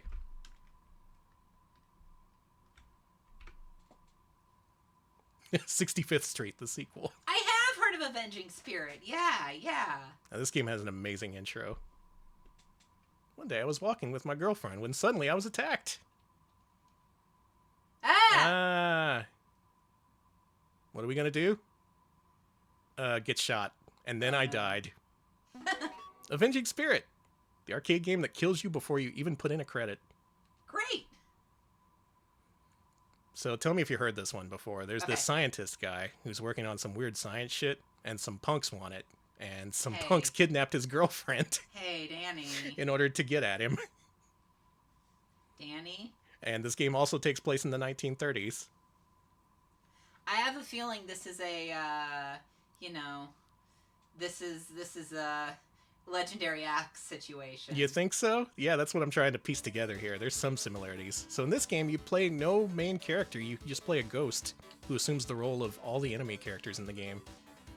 Every enemy you see, you can possess them and gain their powers. Of course, I picked the furry mage as our starter. Of course.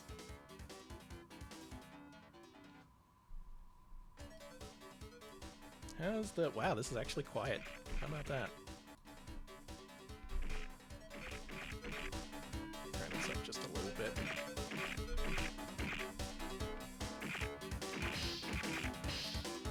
Avenging Spirit. What a fucking game this is. Like I said, this is a game with a possession mechanic. Every enemy you see in this game, you can possess them and gain their powers. And they all have different attacks, different jumping abilities. And there's more than 20 of them, so that's a whole lot of work to put into this kind of game. Anyone can just make a platformer where you play as one dude, but these guys went above and beyond and made a platformer where you play as everyone.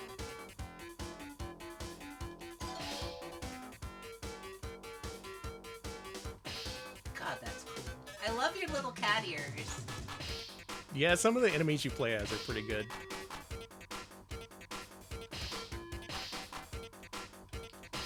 In terms of console ports, this only ever got ported to the Game Boy of all things, and that port is actually pretty good. It got released on the 3DS eShop. It has really weird cover art that just shows a gangster shooting you. No, I want to keep the furry. Oh no, I found a better character. I found a better character. There we go. We found Alex's character. Wow, he's even got little shorts and boots. That's me. He's got his shirt and shorts on. This is how I dress, but I usually wear an outer shirt. You know, that Trans Mouse swag. Wow. And this little guy is actually pretty powerful. See, he only does one attack at once, but that attack does a shit ton of damage, and it actually blocks bullets too. So your choice of character depends, can affect a whole lot of this game.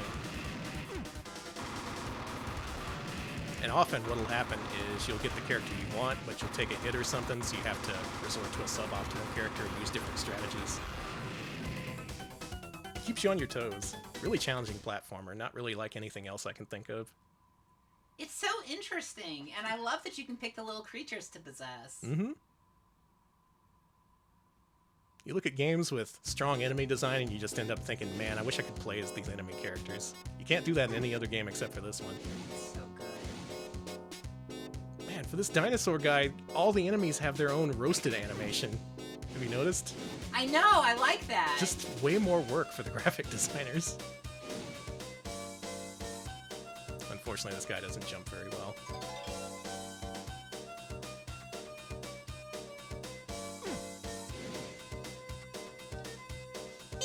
I'm sorry, I just love him. I knew you'd like the dinosaur Thank you man. so much for showing him to me. And I've been looking for a new action platformer to try and learn to 1cc now that I've done Rygar, and I think this might be what I'm looking for. Let's possess this dude. You could also be the ghost and just go through walls and stuff and take shortcuts through levels. Really, the only thing limiting you is your ghost energy. This section, you definitely want a character that can jump.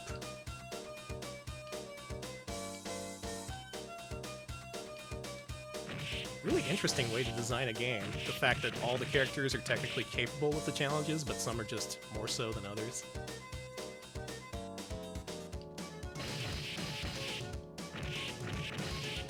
Also, a lot of the characters just have extremely powerful attacks, so it's fun. It's fun to just go through and mow down everyone. We have any fans of this game in chat? I know BBH is one of them. As much a fan as you can be of a Jalico game. I mean, everyone's fans of Jalico. That's true. No, we got fans in the chat. This game is shooters, you know. This people love Avenging Spirit. Go in here and you pick up a key, and you think, what the hell? What do I need keys for? You don't need keys, actually, until the very, very, very end of the game, where it turns out if you don't have all the keys, well, you know what? Yeah. Why don't I just show you what happens? Let's be invincible with infinite ghost energy. Which one of these was the right one? Okay, so you can get to the last boss here with any character. But it turns out there's 3 keys hidden throughout the previous levels. One of them is in stage 2, one of them is in stage 5, and then the last one is here in the last level. And if you don't get them, you pass a door that's locked by 3 keys, and you're all like, well, I unlocked some of these, but couldn't really do it, so we gotta move on. So you just end up fighting the final boss as whatever dude you've possessed. I love the boss's, Yeah, this is the final boss in his wacky little penguin device.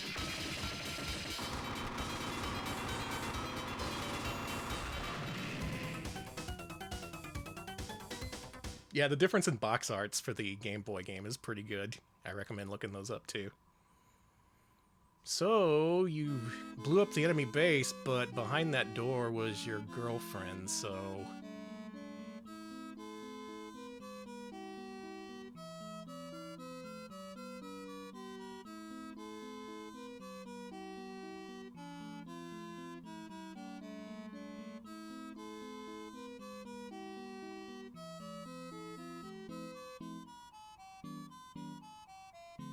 wind is blowing. And that's how it fucking ends. Your girlfriend dies, and then you die. End of game. No! Don't you feel bad for not knowing about the keys that existed in the previous levels that I were very wish well I hidden? did. Well, shit, I lost my girlfriend. I lost everything. I think we can get a better ending than that. What if we got all the keys? Sorry for spoiling this. I do recommend playing all the way through this game because it's pretty good. Oh, we want to be not invincible for this. Okay, good. So you get in here and you get this weird dialogue.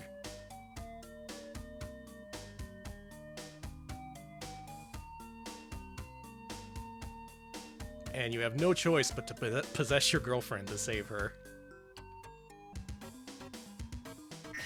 Luckily, she has a laser gun and can just demolish everything in her path.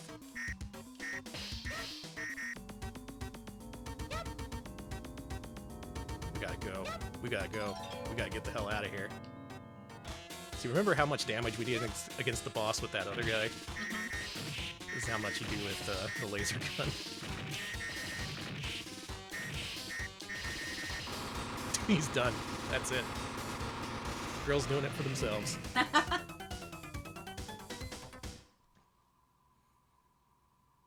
And this is the ending you get here, which I think is kind of open to interpretation.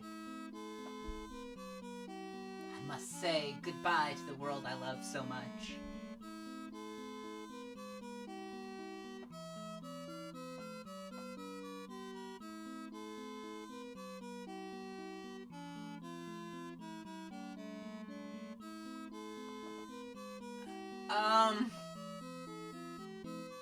Do you think she's dreaming? Here's what I thought when I first played through this game. I thought when he went and rescued her, he seemed really, really sad about what he was doing. He was all like, "I'm so sorry about this. I have no choice." I think what's gonna happen to his girlfriend is what happened to all the other enemies he possessed and then left, which is she's dead. That's depressing, Danny. Isn't it? I don't want that ending. Isn't that a bold way to end your fun little platformer with cartoon characters? The Game Boy version adds an extra line at the end that has the girl asking if she was dreaming, so that kind of solidifies that. But the impression I got from the dialogue, especially when you rescue her, it was just like, man, this is a horrible choice I have to make here. And that's how the game ends. So if nothing else, even if you don't like the rest of the game, that end's gonna make you're gonna be thinking about that for a while. Was it all really worth it? Did we win in the end? Think about that. Carry that theme with you as we go into tonight's final game. Okay, I'm thinking. I'm carrying it with me. It's in my heart. It's very deep in my heart. Okay. Now, the only reason I know about this game at all is because of the arcade master himself here on Twitch, Lord BBH. Thank you, BBH, for teaching me the ways of this next game. The third and final game in the Takemori trilogy, the 64th Street trilogy. We're actually doing this. What are we doing? I still don't know if this is a good idea or not, but we're ending the stream with Chimera Beast. Okay, I'm excited.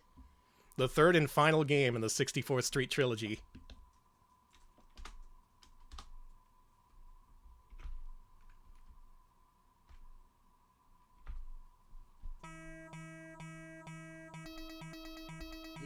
Far away on a planet similar to Earth, a new life form emerges. A life form that ingests other creatures, absorbs their DNA, and then somehow is able to assume the characteristics of their prey. These greedy, merciless creatures are without conscience. They are the most purely evil and dangerous of all known life forms in the universe. What fate awaits these amoral predators, which soon will come to be known simply as Eaters?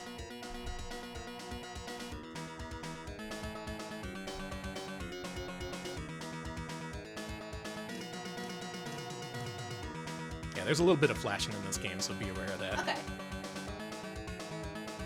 Now, you look at that intro and you think, man, that's pretty bold putting it up there, just emphasizing the enemies that you fight at the end of the game, like some all-knowing cosmic beast that just devours everything in its path. How are you going to fight against that? You don't, because you are the beast. And look how horrible you are. This is the main character design. Like, you look at other shooters like Twin Bee or Parodius and you think, oh, that's cute. You don't look at the Chimera Beast and you think that's cute. You think that is a horrible thing that I don't like looking at. I like how awful it is. Yeah. Now, one thing I gotta note is the final game in the Takemori 64th Street trilogy. This one never got released. This was fully developed and then just never made it past location testing.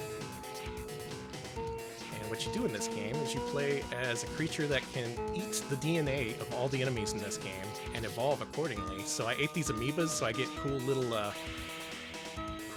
amoeba blobs that shoot off my body. You like the amoeba blobs. I got a cool tail too. Yeah, there's a shot button and an eat button, and the eat button does tons of damage and also upgrades your beast. If you eat a little bit of a jellyfish, you get these little claws. And what I think is interesting is your tail and your claws actually collide with the enemies, so you can strategically maneuver your character instead of just shooting. You know, it makes a nasty scream. Yeah. Look at these little these little lesions, I guess, on my body that I can shoot off.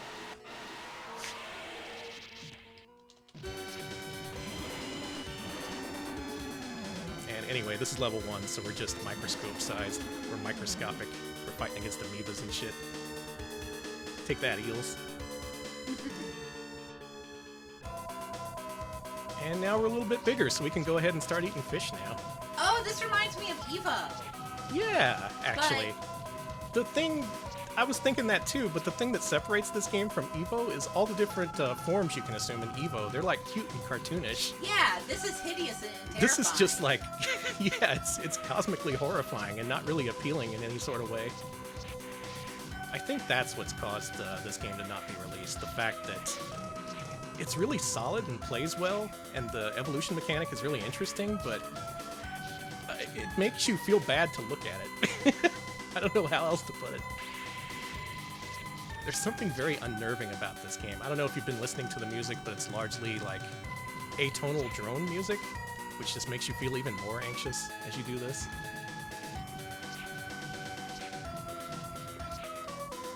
I don't know, maybe I should be more comfortable being an all-devouring, universe-destroying monster. Could just be a personal problem. Me, I just like to mash on the eat button. That's pretty fun.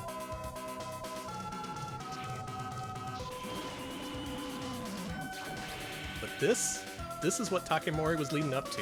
Everything he did from Legendary Axe to a Stein Axe to 64th Street and Avenging Spirit, it all led up to Chimera Beast.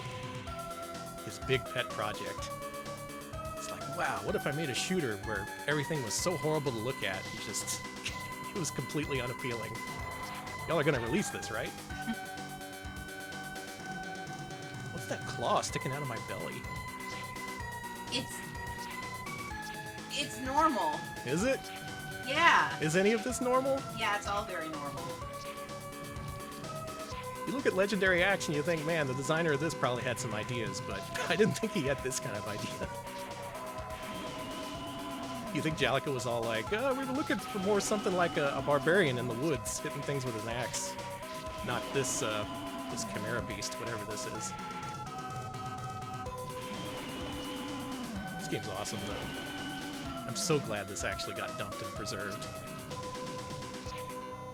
Like, I'm pretty sure there's some universe where this actually got released, and I don't know if I want to live in that universe, but it'll be pretty interesting. Imagine Chimera Beast being marketable in any sort of way.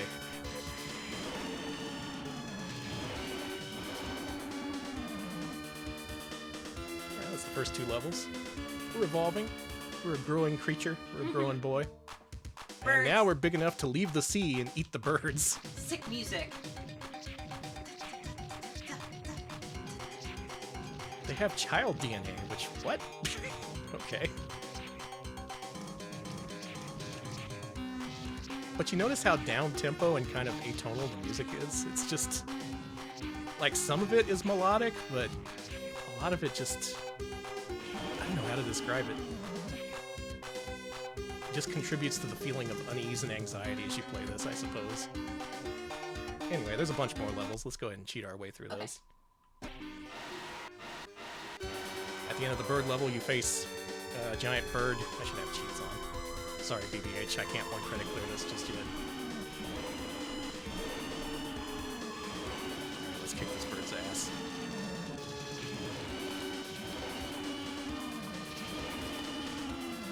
I'm just amazed that this got dumped. Like, fucking Dando, how many previews did that get? How many trade shows was it at? And yet, a single cartridge has not shown up. But yet the world's only surviving Chimera Beast board, that got dumped. That got dumped somehow.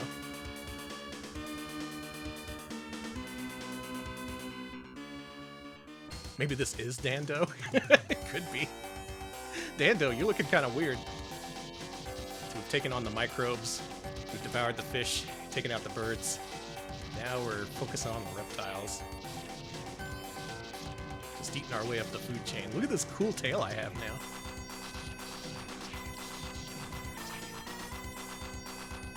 Yeah, this got dumped way long time ago.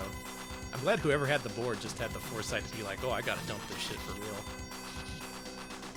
Let's go to the end of this level. At the end of the reptile level, you fight. That's right. Blah! A 12-eyed alligator. Blah! You think anyone at Jalico was like, can you make the bosses cute at least? Do you have anything in your video game that we can show to people and not result in a horrified reaction? Ugh. Yes, 4 wishes it looked this cool. Yeah, if only. Alright, reptiles down. Time to take on the mammals. What are these mammals? The freaky flies. Don't worry about it. Okay. Eating armadillos. Yeah, and mushrooms. Okay, that makes sense, though. This planet's looking kind of weird at the moment. A lot of the enemies we saw are kind Mole. of normal, but... Oh, there's moles! Nice! I really love the tail mechanic, the way you can curve your appendages around yourself to protect yourself, like in X Multiply or some shit. Also, a lot of the games we played tonight all call back to R-Type in some aspect. Isn't that kind of weird? Yeah, Polestar and Blazing Star, and this is pretty R-Type-like as well. Skip to the boss of this level. Let's see him. Alright, the boss of the mammals. You know him. It's this guy.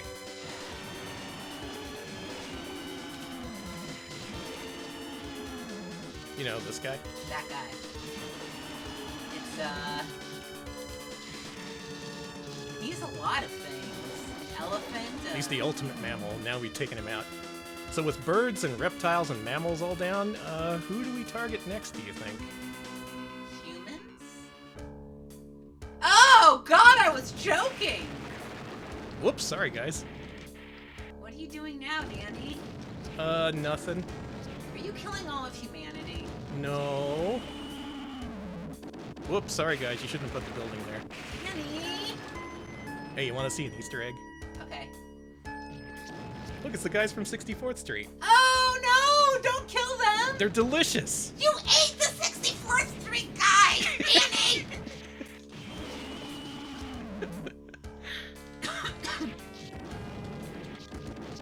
Alex cannot believe the things he's seeing I'm tonight. coughing! Let's skip ahead a little bit in this level. Whoops. Let's do this one. Alright, so this level you go through a cityscape, eating everything in your path. Mankind's trying to send all their ships and missiles and shit after you, but nothing can stop you. You're the Chimera Beast.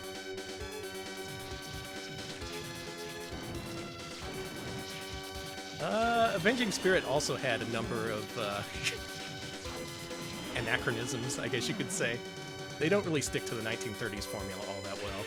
Like 64th Street also had like crust punks in it and shit. Had dudes with mohawks. So the boss of this level is Nuclear Power Plant. Which goes down pretty easy.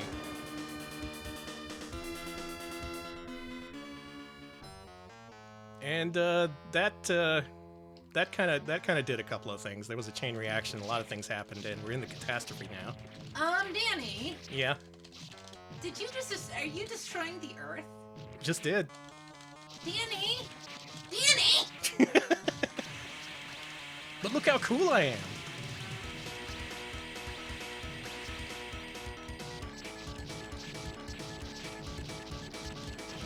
There's that driving beat, the theme of Chimera Beast.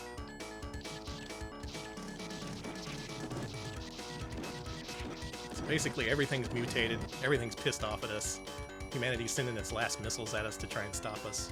I don't know why. Chimera Beast, do you think you can stop me?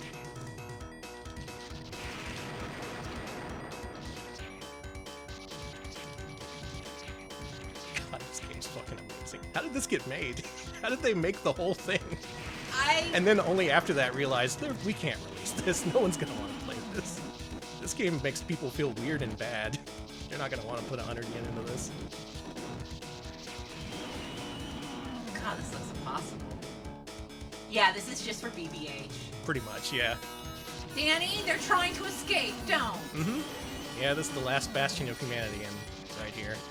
Yeah, we got into a space shuttle.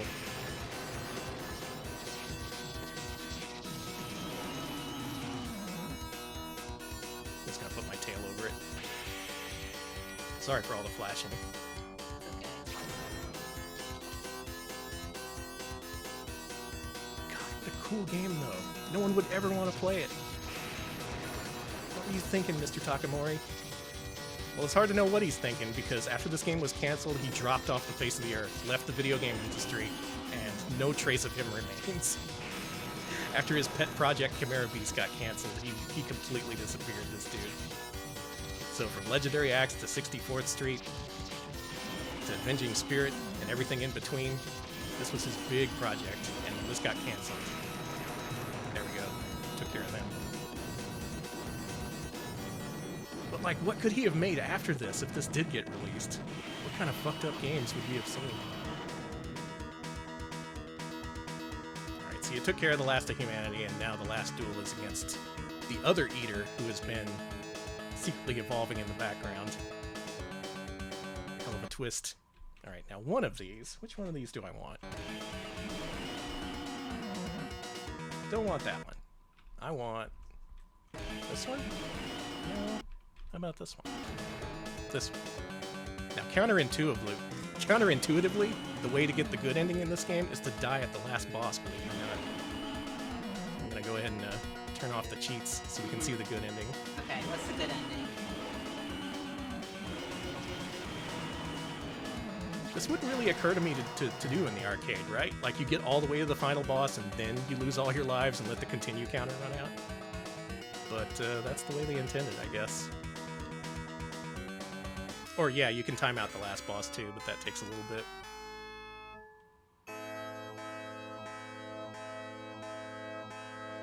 The Eater is defeated. The remaining Eaters now prey on each other.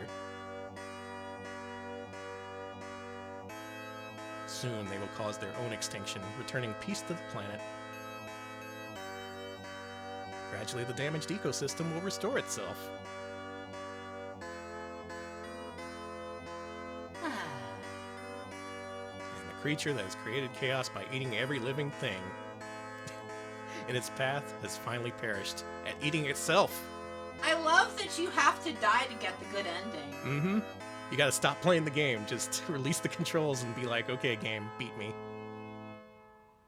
Now what's weird is that it does the whole countdown timer and lets you enter your name, and it doesn't even give you credits, so I have a feeling this was some kind of secret thing that wasn't really intended as the actual ending they wanted you to see. Now what ending did they want you to see?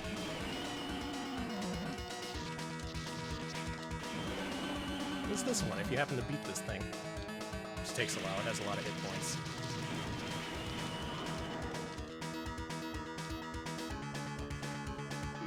Now here's the intended ending Okay.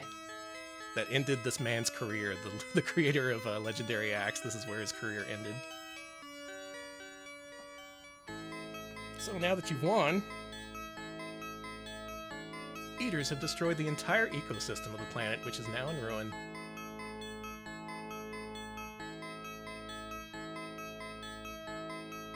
Now the Eaters will roam the universe in search of more victims, Hooray! Hey! Hey! repeating their pattern of destruction on each planet they find.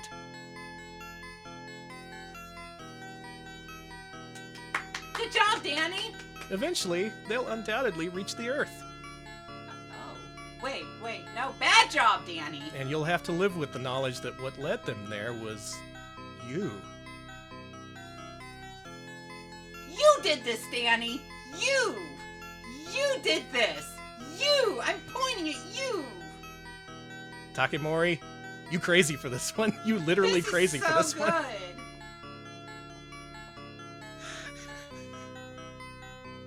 Yeah, this game kind of fucking rules. It kind of goes hard, like way harder than is at all marketable or appealing. The game stars this horrible flesh creature with all kinds of lesions upon it, and it's just you can barely stand to look at it, much less actually play the game. And then if you actually get to the end, you see this.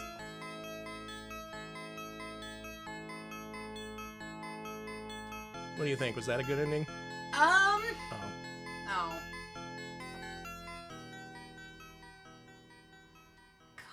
And that is the story of AiCOM, of Legendary Axe, of Mr. Takemoto, and his Very brave dreams of Chimera Beast. A game that somehow got fully produced and made, and then they put it on location test and found out nobody liked it. Nobody could stand this game. But in the vision of 2023, with hindsight in full effect, this game fucking rules. Yeah, BBH is right. 11 out of 10. Amazing. It's amazing this game exists. No way it could have ever been released. Extremely bold for them to produce this, and for this to be the final game in Takemori's catalog. Chimera Beast. A game where you blow up an Earth-like planet and lead the Eaters to your own planet. The end. Good job. I can't follow up on that. The stream is done. We're done with this stream. Hopefully, I shared the fun of digging into video game history as I do. That's what you can get by looking into video games as code.